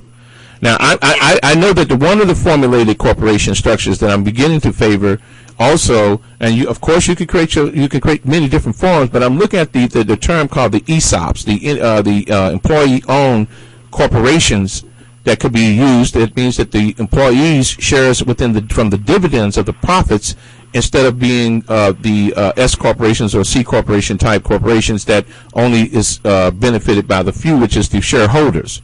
Now within the United States, they have just created the laws that stated that through the Supreme Court, that they said that even if the company misrepresented its product or whatever it was, that the shareholders were protected from that process. And so from any liabilities that could be coming against them, particularly from the people who purchased the stocks versus the shareholders. Now, this is something to think about. Now, but yet here it is. I'm saying that for us here, that I'm saying that we need to have that process that fund group, that African fund group develop. But we can't. But here's the problem that I'm saying to you that everybody's got to remember. It won't, even if we formulated it and successfully did it with verifiable accountants. We're talking the best accountants that there is no, like you said again, going back to the character of accounting firms. We're looking for the best reputable black-owned accounting firms, CPAs, and in regards to making sure that the computer processes and the electronic data transfers and everything is there. But we've got the biggest problem is going to be, no matter what, is that if we can't guarantee that there's going to be power 24 hours a day, which is where the biggest problem is, that we have a lot of people that love to stay over there. I got a brother just told me his sister just came back. She built her a home up on top of a mountain, but there's no power up there. She said that she had to come back until they can get the power back on.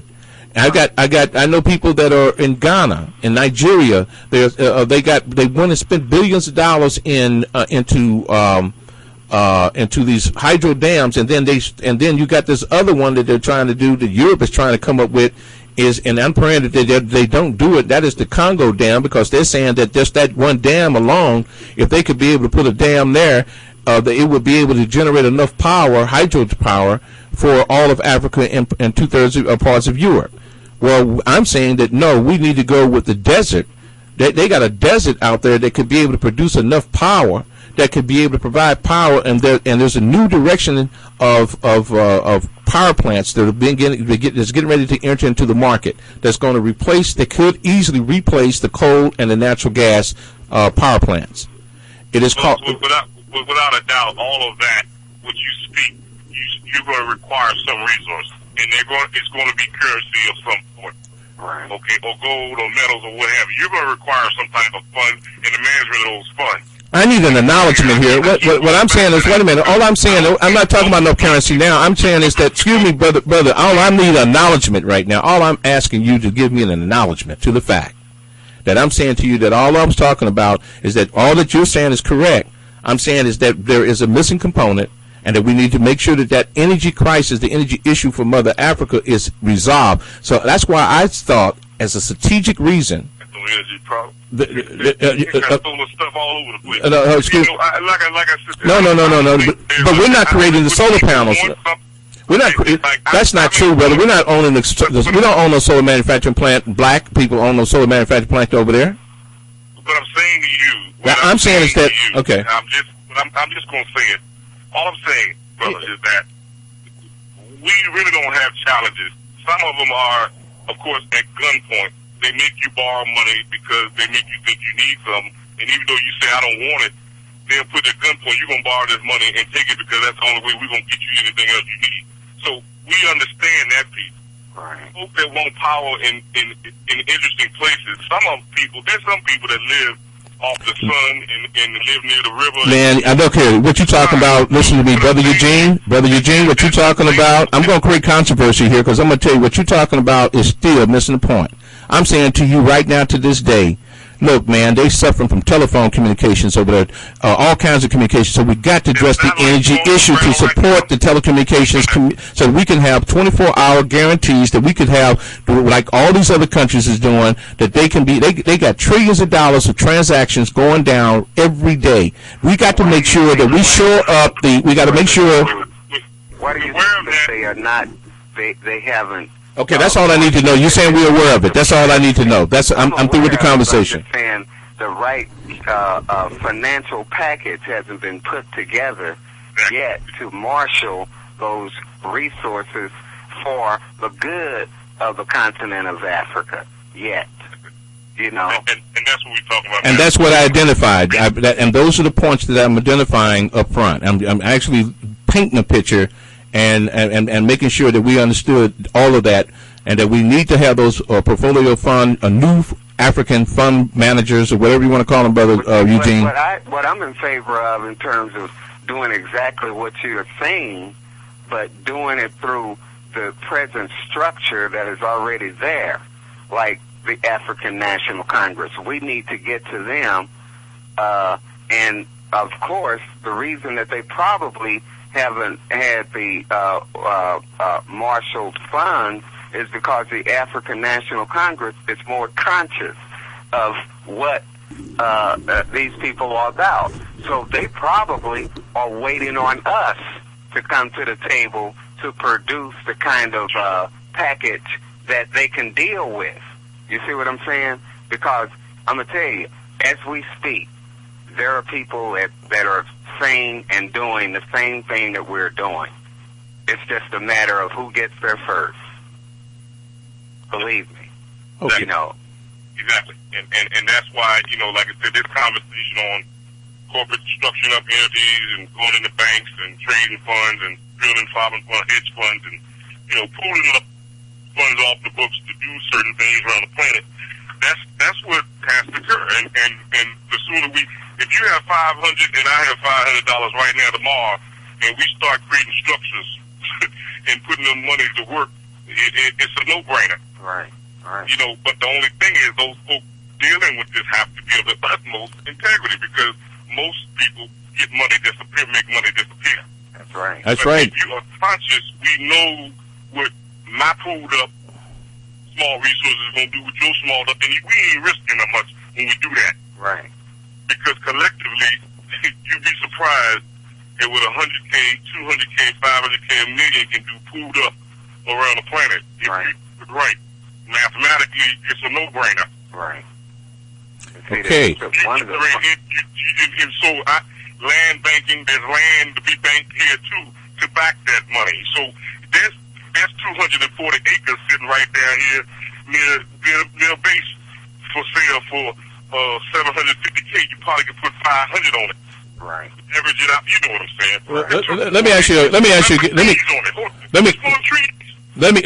Give me a minute to speak, Brother Eugene. Okay, I'm trying to. And Brother, I know Brother Charles, you ready to say something too. But so when I'm just trying to paint a picture to this campus. It's like painting a picture, and you got all these wonderful colors that you could throw on this campus, and you can make an image in any kind of way you wanna. That's what it is about being free, being truly free. And as black people, we can be free, and the only way. But I think that the key is that in order for us to change the social and cultural conditions of our people, we're going to have to deal with this issue through an economic agenda, and this is what's missing. And I think that right now, I want to thank Brother Charles and you, Brother Eugene. We're going to still continue as long as you want to. I don't know how much time both of you gentlemen have, but I just wanted to thank you still, because this is the type of enlightening conversations that you're not going to hear on ABC or CBS or NBC, nor Fox News, but only here, the radio station that has your voice in mind. I'm your host, Brother Wisdom to See, and if any comments that you hear here that you would like to share, or you can email me at wisdomtosee@yahoo.com. That's wisdom with the number 2, C spelled SEE at yahoo.com. Or you can call me at any time, and we'll any programs that we have, even though we do play archive shows, we're always here in the office, and you can call anytime. We'll be happy to air your comments live throughout the world about your thoughts and ideas and what you can contribute to this conversation that is an ongoing conversation. And our number here is 1-618-447-5004. Again, it's 1-618-447-5004. And as Brother Eugene said, we got to become actionaries, not reactionaries. I think that's what you said, but if not, please correct me. Go ahead, Brother Eugene or Brother Charles. I said we need action tanks, not think tanks, because we have all the solutions. Right. We just need to act upon them. Knowledge is not power. Acting on the knowledge is the power. Right. So if you went to the Million Man March and you pass your dollars to the front like I did, what I'm saying is go and register 2 to 3 tax IDs, LLCs, LPs, and trusts, and give me a call. Put a couple of dollars in them, and now you got 3 entities that can do things around the planet. And we can drop them wherever we want to drop them and pool our resources up by corpse. Right. So incorporate yourself and give me a call. Now it's 4 of you, your individual Social Security number and 2 to 3 tax IDs hanging off it. Boy, that's wonderful. There's a lot we can do with that. And you ain't got to put much money in that bank account underneath that company name. Just put a couple of dollars in there. Because it don't take much. Most of you are going to go on a trip. It probably take as much as you driving gas every month. If you don't know how to do that, call Wisdom, write them, and let's get that done. I want to see 1,000 brothers, sisters with companies ready to go. And I wanted to insist that. And then we're gonna do some stuff. Well, let me say this much, Brother Eugene, and I'm gonna tell you, there is no one that can be able to help us and give that type of. I'm gonna tell you right now, for those of you who want to learn about formulating your own company and corporation, let me tell you one of the biggest things that I've heard, and some of the most by some of the in the national media that's made that were economic experts. They said that the black community lacked in understanding about the existing laws and how the real world works in regards to finance, and that our youth, they were given a test that they flunked the test. 80% flunked the test when they in comparisons to the whites and Hispanics and other foreigners. So the issue is about finance and economic development. As I say again, and I repeat, that when we see social conditions change, we must learn to create new forms of economic positioning or new forms of economic leveraging. And the question is, what is it that we have to leverage? Go ahead, Brother Charles. No, I would just second that, and to the audience as to what Eugene was speaking of. We can all listen to this on the radio and listen to it repeated in our head. But one of the most important things is that we have to act upon what we've heard and act upon what is repeated in our head. Because we may be in St. Louis or North Carolina or whatever, but there are people listening all over the world. And once we begin to focus in on what we are doing, setting up an LLC, I would like Eugene said, if you hit 1,000 people, I would like 1,000 people to call Wisdom to See and tell him that I've registered. And if we do that, we're well on our way. Okay, so you're saying you want 1,000 LLCs out there? Is that what we're saying? Right. Is that what you're looking at also, Brother Eugene? Oh, without a doubt. And again, like I said, and put a couple of dollars in the bank account with that paperwork. Right. If you're dealing with corps, you can talk to me about corporations. Again, we want to have these entities, and those entities are going to be putting the money, pooling the money up into other entities. So right. then you got a system of corporation, and they are funds of funds. Your little funds are going to be put with my little funds under a company with just capital. All it's going to do is revenue generate. That's all it's going to do. It's going to hold land. It's going to be put in high yield banks around the planet where they're giving higher interest than over here. So we're going to diversify, and you're going to have share because it's your company doing that. It ain't tied to your individual Social Security number. You know something? I would like to. You can write off taxes again here. Let us show you and demonstrate this again here. This is what must be done. Right, brothers. I would like to second that emotion. That motion, and if there's another third motion out there, then I'd say that we must move forward. And the thing is that but those who don't know about then we can show you. Well, this is what we're saying. Just give me a call at our number here at 1-618-447-5004, or you can email me at wisdom2c@yahoo.com. Again, that's wisdom2c@yahoo.com. And as a matter of fact, I got to throw in that those of you who want to get off this grid, you can get your electrical system, and we can ship it to you, and we can also get it installed. I personally will fly there to show you how to do that. You can email me for solar. That'd be solarenergyconsultant@yahoo.com. Again, that's solarenergyconsultant@yahoo.com, or you can call me again at 1-618-447-5004, or you can also go to our site, which is www.solarwindpower.biz. That's B-I-Z. That's solarwindpower.biz. And gentlemen, I don't know. I know that I'm really so thankful. I know that Brother Charles, you had some men out there working out there around your building and on your business. And brother, I know that your schedule is really. I can't imagine how many calls that you've probably held off on or from making or receiving, Brother Eugene. But I wanted to say in closing, first thing I'd like to ask of you, brothers, that this is your radio station.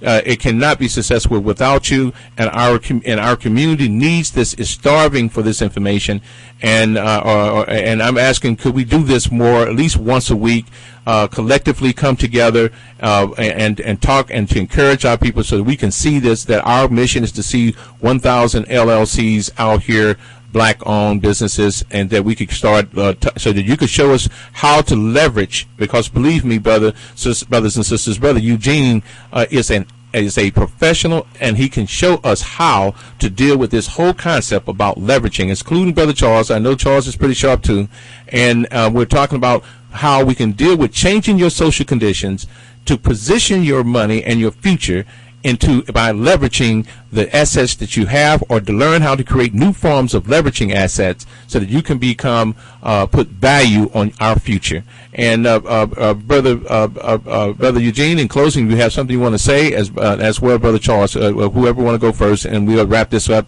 And then but I still would like to hear a commitment from you, brothers, from you dynamic brothers. I mean, I am very grateful. You just don't know. I'm very honored, brothers and sisters. You just don't know. I know who Brother Charles is. Some of the things he's done from the behind the scenes on the political thing, as well as Brother Eugene. I know these brothers are very dynamic, and I'm sure that just from hearing what you're hearing here, this is information you know that you're not hearing anywhere else except here at www.Talk Black Live Radio, and you know that you're not going to get it coming from any NBC or CBS or BBC or NBC or ABC or whatever, nor Fox News, but only here at Talk Black Live Radio, the radio station that has your voice in mind. Brothers, do you have something you'd like to say in closing while we wrap this up? Well, in closing, I'd like to say I hope that Brother Charles will connect with me. At least the two on the phone will be connected. Right. Because as it stands, if we hang up, there's no chance that we will be connected. Right. As Wisdom, follows through and does these things to make this happen. Because I want Charles to call my cards on it, and I'll call his cards on it. Not that we need to do that, but we want to go ahead and be the first two to do that. Yeah. Well, let me give you my email. Not going to be anything of what we have existing. We're just going to say, here's a new thing, and we're going to do it, and it's sitting there. Right. And you can go online in whatever state we do it in and see it. Brother Eugene, tell you where it is. Right. And you know what? I've got Dr. Baruti. I've got a whole bunch of other medical doctors right now would be happy to. And you know what? I want to expand this. I'm going to have Dr. Baruti, and I'm going to have Dr. Baruch, and I'm going to have I have an attorney friend of mine, Pullum. Sister Pullum, I remember she was down there. She worked hard right after the Katrina to the point it made me cry. I ain't lying when I think about that sister, how hard she worked, trying to keep brothers from going to jail. Right. Yeah, I mean, man, but look. Let's look, brother. Right now, I'm just kind of shook up there for a minute. Just go ahead, brother. We're gonna export our brothers. They're gonna have a place to work where they ain't got no criminal record. Because they're gonna be working where we want them to work somewhere else. If this country ain't gonna let them work, that's what I'm saying. I'm calling. So we understand the human capital implications, but we have to get these funds moved up so that we can do things like that. Okay, that's what we must do. So that's the most important thing, because you can't move people around. Man, that sister, you had a resource about what. Man, that sister is an attorney. She had to leave. Man, it got so bad that there was just no money. She just kept rich until she ran out. And you just said the major thing. There's no such and such do thing. Okay, you're right about that, and that's why we got to structure this stuff up so that we can generate these things to do these things we want to do. Right. Market creation and ownership and so forth. Okay, human kept putting our folk in it. You got to do that. If you don't, then you're gonna be riding that system forever, waiting on them to hand you something, and then they're gonna stack it. They up and down in the value of the things you own, like your house. Well, look, I'm gonna put it all on the line, because I'm gonna tell you right now, ain't nobody gonna talk about this, but I'm saying to you that we already got 2 million of our brothers and sisters already tied some type of way into the judiciary system. So I'm saying, when are we gonna be concerned? Because these numbers are gonna climb. Behind the way this economy, you talk about 3, 4, 5 million. If they come out without if your business ain't hiring them, then your business ain't got no money, and you can't hire them, where they gonna go? Well, here's the thing. That's why, I identified that. Hold on. Don't put my business in it, because I'm telling you right now, I'm hiring black folks. I mean, I understand. Yeah, because I'm putting them on the cutting edge with solar. We don't own enough businesses to hire. That's true. And but here's the thing. I'm looking at for a part. And when you hear these brothers be talking about reparation, I came up with this thing called. And when you were talking about on a local and state and federal level, Brother Charles, I was calling. I wanted to make a call for a bill that be called the Africans Born in America Amnesty and Reparation Release to Back to Africa bill, because they ain't going to have a chance over here. But the conditions is that they have to complete a right to passage, an African right to passage program, and that will deal with complete behavior modification that they have to that they will have to go through a board. I think and hold on, wait a minute, I ain't through yet. I want them to complete also the education and everything else, and then allow them to live their life out. And do you know, I've got brothers, and I got some chieftains and kings and stuff like that in Africa said, look, they willing to bring, they will put aside some land for them to be able to live their life out so they can get a second chance in life. Look, these white folks got amnesty during the time when they first started this country. They were allowed out of their prisons out of Europe to start America. They were allowed to go to get another amnesty, and it was put into in Australia. But I'm talking about South Africa when they had the Ottoman Commission by Archbishop Tutu. Let me explain this, and I agree with you to a certain extent. But conditions modify behavior, and conditions are created when we do what we say to create an environment that would allow the right conditions to modify the behavior that we think needs to be modified. You see, people do things because of the conditions. If you modify the condition, you modify the behavior. You know, our people are not any different from anyone else, really. You know, we have to stop focusing on what other people are doing. And no, we need to focus on getting their asses out of these prisons. That's what I want to hear you say, or everybody else say. I want black folks out of these prisons and allow them another chance, a second chance in life somewhere else. Because, let's look at it this but way. No, wait a minute. Some of them have got their rights, their voting rights being taken away from them. I'm not going to say, brother, that I want to focus on just wanting black folk out. Okay, sure. I want a justice system that is fair, and if we create the kind of environment that produces the condition that modifies behavior, then the fairness element is easily seen. You know, some people need to be locked up. You know what I'm saying? I mean, but alternative to that is the fact that once we create the environment that allows these conditions, I'm afraid, Brother Charles. My only concern is that we're not compassionate. We're talking that all of that we have talked about, as far as I'm concerned, has actually it's like it just made everything just dwindled away because there's no compassion. Brother Eugene just admitted, and you admitting, I agree. I guess you're agreeing that we're going to see more black folks locked up in prison. And I'm saying to you, I'm in agreement with everything you're saying to this point, but I'm saying that there's got to be a solution out for them. They need a second chance. They need a way out. Well, look at it this way. And this is. I mean, I don't believe that 5 million people need to be justified to be locked up. Something is wrong. There is a socially human engineered process here, Brother Charles. But when I look at things, you look at 2 million, and you're saying it's okay for 2 million black men to be locked up. I do have the compassion. Okay. I do have. I'm not talking about you. But let me explain something to you. We live under a society of laws that are not necessarily fair to us. Okay? Now, you did not go out there and have a particular behavior. Rob your brother, rob somebody. Yeah, that's what you didn't have that behavior, and you grew up under similar conditions. I did too. Yeah, you know where we came up. What I'm saying to you is that when we were young, there were people around us that created an environment that allowed a condition to have us change our behavior, our potential behavior. You see what I'm saying? We need to reinstitute the Sophia houses, things of that nature, organizations of that nature that actually were in the community, helping to modify potential behavior. They created hope.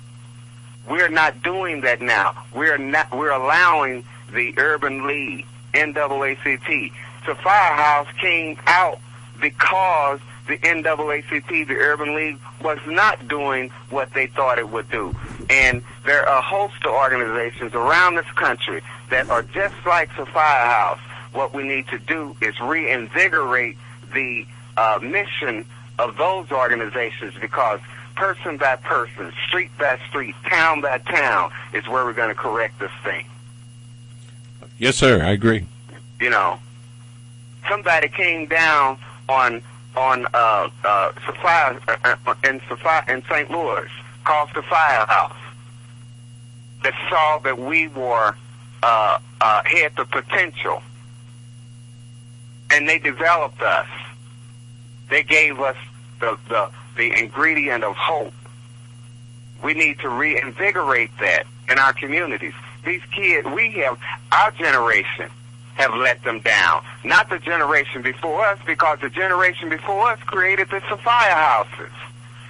We did not give back to our community in the form of the Sophia houses that helped us. You see what I'm saying? Yes, Hold sir. on a sec. Well, go ahead. Okay, yes, sir. Okay. Yeah. You have any comments you want to share with that, brother? Your email, Brother Charles.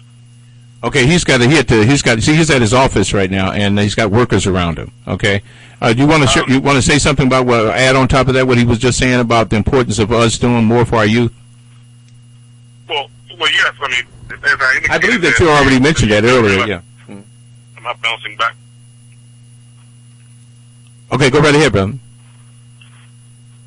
All right, we're listening. Go right ahead, brother. Resources. Excuse me, brother. Go ahead, brother. Yeah, I got some. You come on in. I got some company now, but Eugene, you're in North Carolina, right? Virginia. Virginia. Okay. Let's get together. Eugene. You want to get that email together? Yeah. Here's my email. C. Hamilton. 0402 at att.net.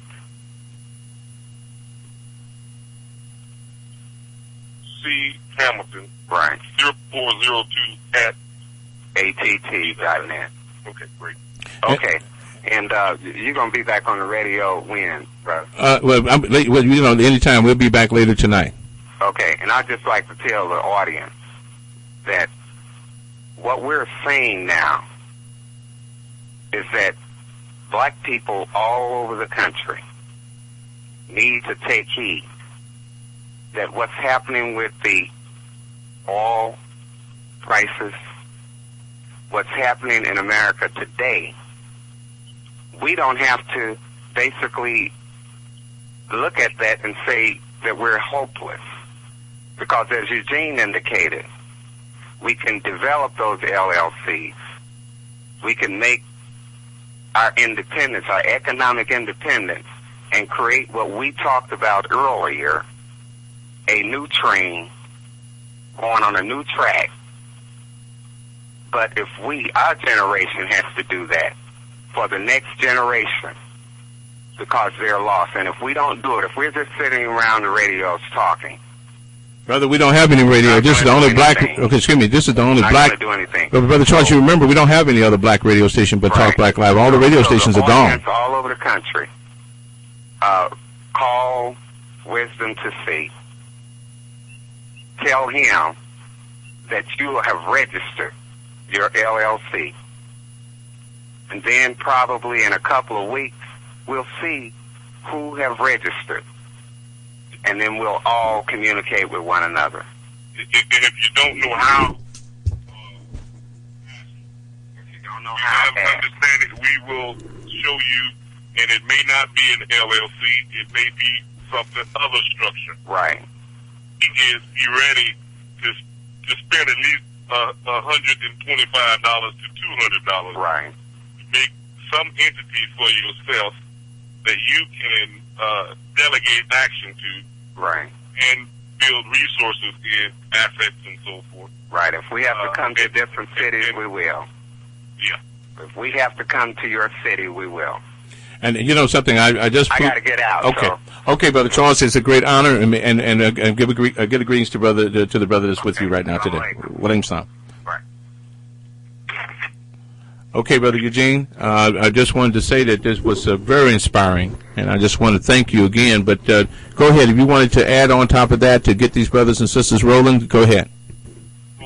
All I say is act, and there are folk such as myself, very conscious folk who are traders and in the market, in banks, left banks. And as you well know, folk are leaving shop because the banks are in these major houses, and some of these brothers are conscious and sisters around the planet, and they see what's happening, and they're lending their expertise to help folk understand what has been going on and what you can do to participate in this thing, as far as being able to diversify yourself, your investments, and participate to whereas if you have, your interests put in various countries and various banks and various currencies, if one go up, the other one go down. I mean, so there's a lot that can be had here if you understand and if you take the time to educate yourself. And with land, it's not. So don't run away from real estate. Run to it. That's right. Good point. Don't run away from the businesses going bankrupt. Look around and try to buy up some of their assets. So. Well, see that now. You know something. Even if you have to not go on vacation this year, you don't take that vacation money and do something with it. Yeah, if you don't know what to do with it, give us a call. You know something, that's a good point, and I think that on what you're talking about on leveraging and all of that, I think that we need to have more discussions on that and positioning, economic positioning. And Brother Eugene, it is a great honor, great honor, brother, to have you here on www.talkblackliveradio. Radio. Thank you for having me in the audience. God bless you, and let's work together and make this happen consciously. Okay? Yes, sir. Thank you. Yes, sir. What name's son? Okay, you're listening to www.Talk Black Live Radio, and we're about ready to, we just had a dynamic, and if you missed it, you need to stay tuned. We're going to replay this again, and make sure that you get other people, and then that's the way you get involved. I want you to call and contact other people and say, hey, look, I'm going to tell you that we got to be listening in because we're missing a lot here, and if you missed this, just stay tuned. You can be able to come back. We're going to replay this again and throughout the rest of the week and throughout the rest of the year, so you can be able to get some of this information, because this is very, very critical. I can't stress it any further than that. I think that you already know at $7 and $9 a gallon what it's doing to the black community. As I said again, we are suffering from economic apartheid, and that's what this is. And I think that the solution is right here, and we have the know-how. We have, like Brother Eugene has said before, we have all the expertise and the professionals. We have worked for these corporations. We have done all these things, and as I say again, we have the insight and the innovativeness and the creativity. You know, Brother Eugene talked about we can create, and as I say, we can also re-engineer, and that's what China is doing. They re-engineering. That's what Japan did. They re-engineered. So we can look at re-engineering processes for Mother Africa, where we could look at the labor costs over there. That maybe that we could compete directly with China and India. And if India and China and the United States and the world think that they're the only ones that's supposed to be in the world and compete in this market, then they got another thing coming. Then they need to open up their doors and get prepared, because this is what this is about. We're ready to move forward to address the economic pain of our people and to provide vision for our unborn children. And with that, I thank you all for listening in. Again, if you have any questions, you want to get you a solar system, give me a call at 1-618-447-5004. Again, it's 1-618-447-5004, or you can email me at wisdom2c@yahoo.com or solarenergyconsultant@yahoo.com. I'm giving you two of them because sometimes, it depends on how it gets there. So then you can also go to our site, which is www.solarwindpower.biz. That's B-I-Z, solarwindpower.biz. That's B-I-Z. And you can see one of our most recent projects that we just finished, and we got some new projects on the tables. We're going to be loading up some new photos and pictures that's going to be coming up. I've got some new stuff coming up pretty soon. We got projects for new housing development. If you are a general contractor and want to start building zero energy homes, give us a call. We can show you how. And we do now financing. We do have financing for housing and for commercial businesses that wants to go solar or wind. We now have the mortgage companies that to do that, so we do financing, and so that's something new. And also for those of you who want to learn about how to get your solar rebates and all of that, give me a call. This is the last year for the sales tax. That's correction for the energy the tax incentives.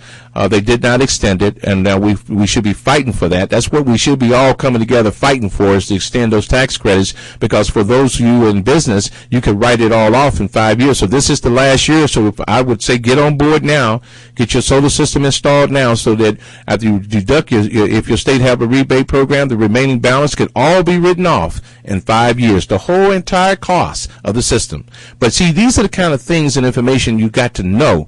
Why keep paying making these utility companies your gods? This is time for you to become energy free and become truly free, as we see that the natural gas prices and the gas prices and oil prices will be impacting your electric and your heating bills this year, and it's not going to be pretty. So we're going to talk more about it. We're going to wrap this up, and I want to thank you all for listening. May Allah bless you all as I leave you in the nation's greetings of peace of Assalamu alaikum.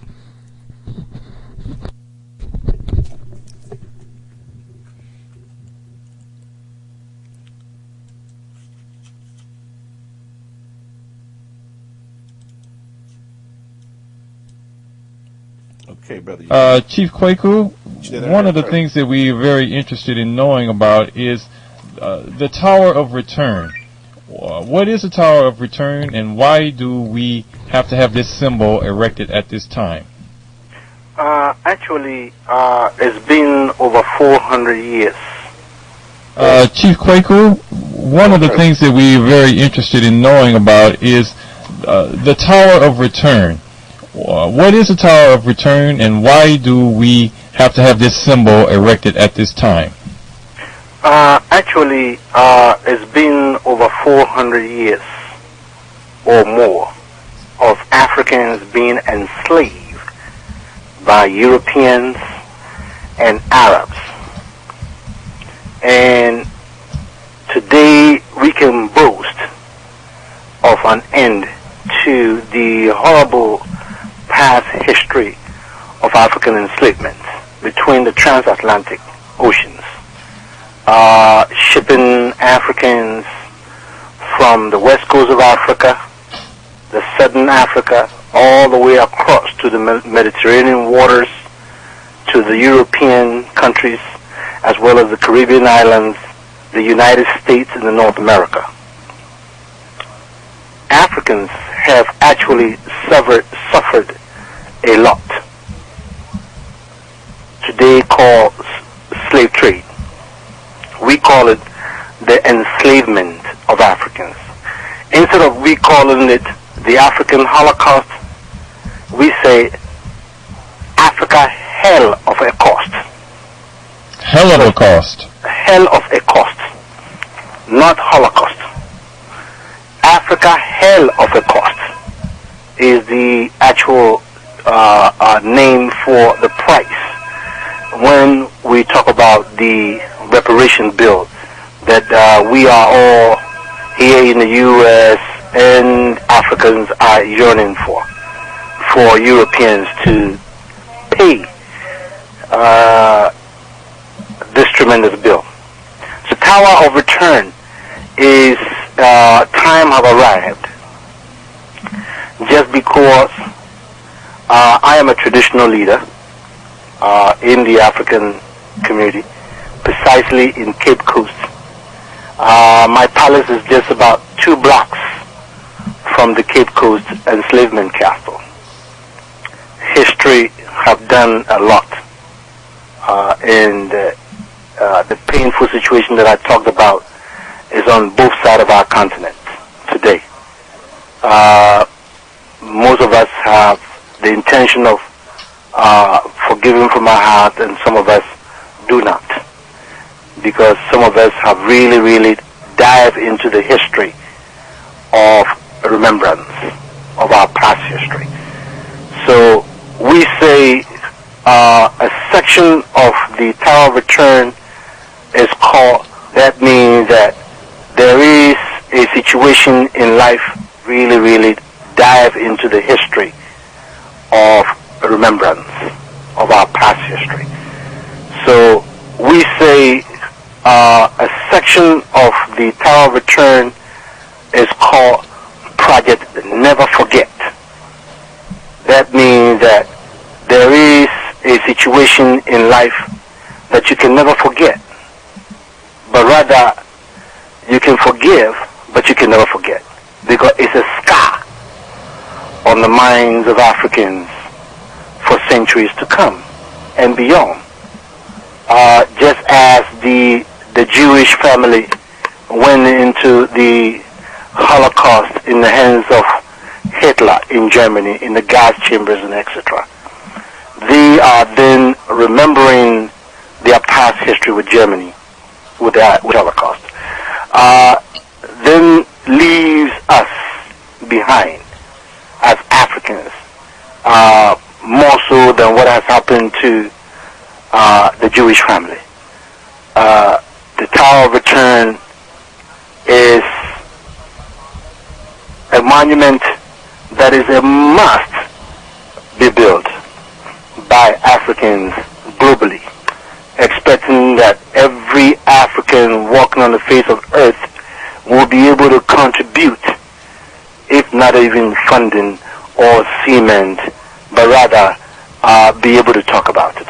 So the Tower of Return, looking at the meaning of the Statue of Liberty standing in a harbor in the middle of the waters in New York, looking at the George Washington Monument sitting in the middle of Washington, D.C., standing 500 feet tall, the Eiffel Tower in Paris, and many of the towers that have been built around the world, what they actually stand for in the presence of Europeans, those who have those ideas of constructing such monuments. So now the Tower of Return, time has come that we must pay our last and everlasting respect to our ancestors perished during the mid-Atlantic African enslavement. That's what the Tower of Return is about. And exactly where is this Tower of Return to be placed, Chief Nana? If you look at the entire history of the European perpetrating in the African enslavement business, Ghana, coast of Africa, has more than 35 or 40 more slave castles, forts, holding pens all over the land. Also houses the two largest enslavement castles along the coast, which is the Elmina Castle and Cape Coast Castle. In other words, we wanted to put this monument in a triangle between the Elmina and Cape Coast Castle, interland. The tower will stand 777 feet from the ground up, and you will be able to travel from the ground up 777 feet, looking at the tower, looking at the slave castle, both slave castles on the coast, from the top down. When you go the 777 feet Tower of Return Monument. Identify.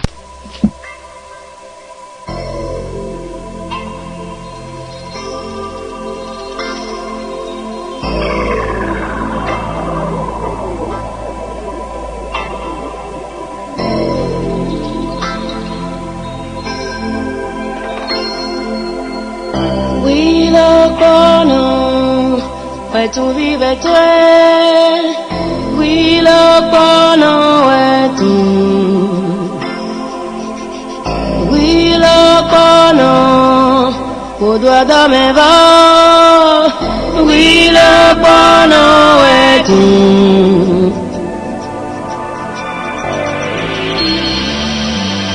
We lo cono, where tu ya tuele. We lo cono, where tu. We lo cono, plástico. We lo cono, where tu.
Welcome back.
And the messengers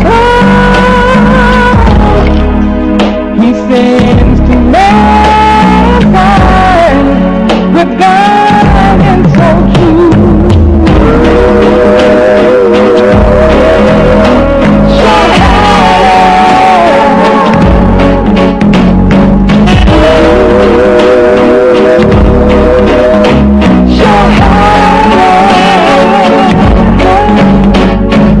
Oh,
to Talk Black Live Radio, the radio station that has your voice in mind, with your host, Wisdom 2C.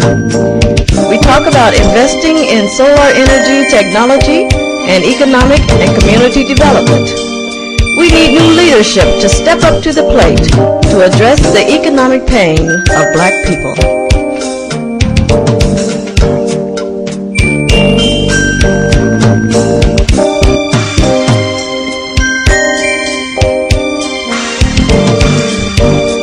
Talk Black Live Radio, the radio station that has your voice in mind.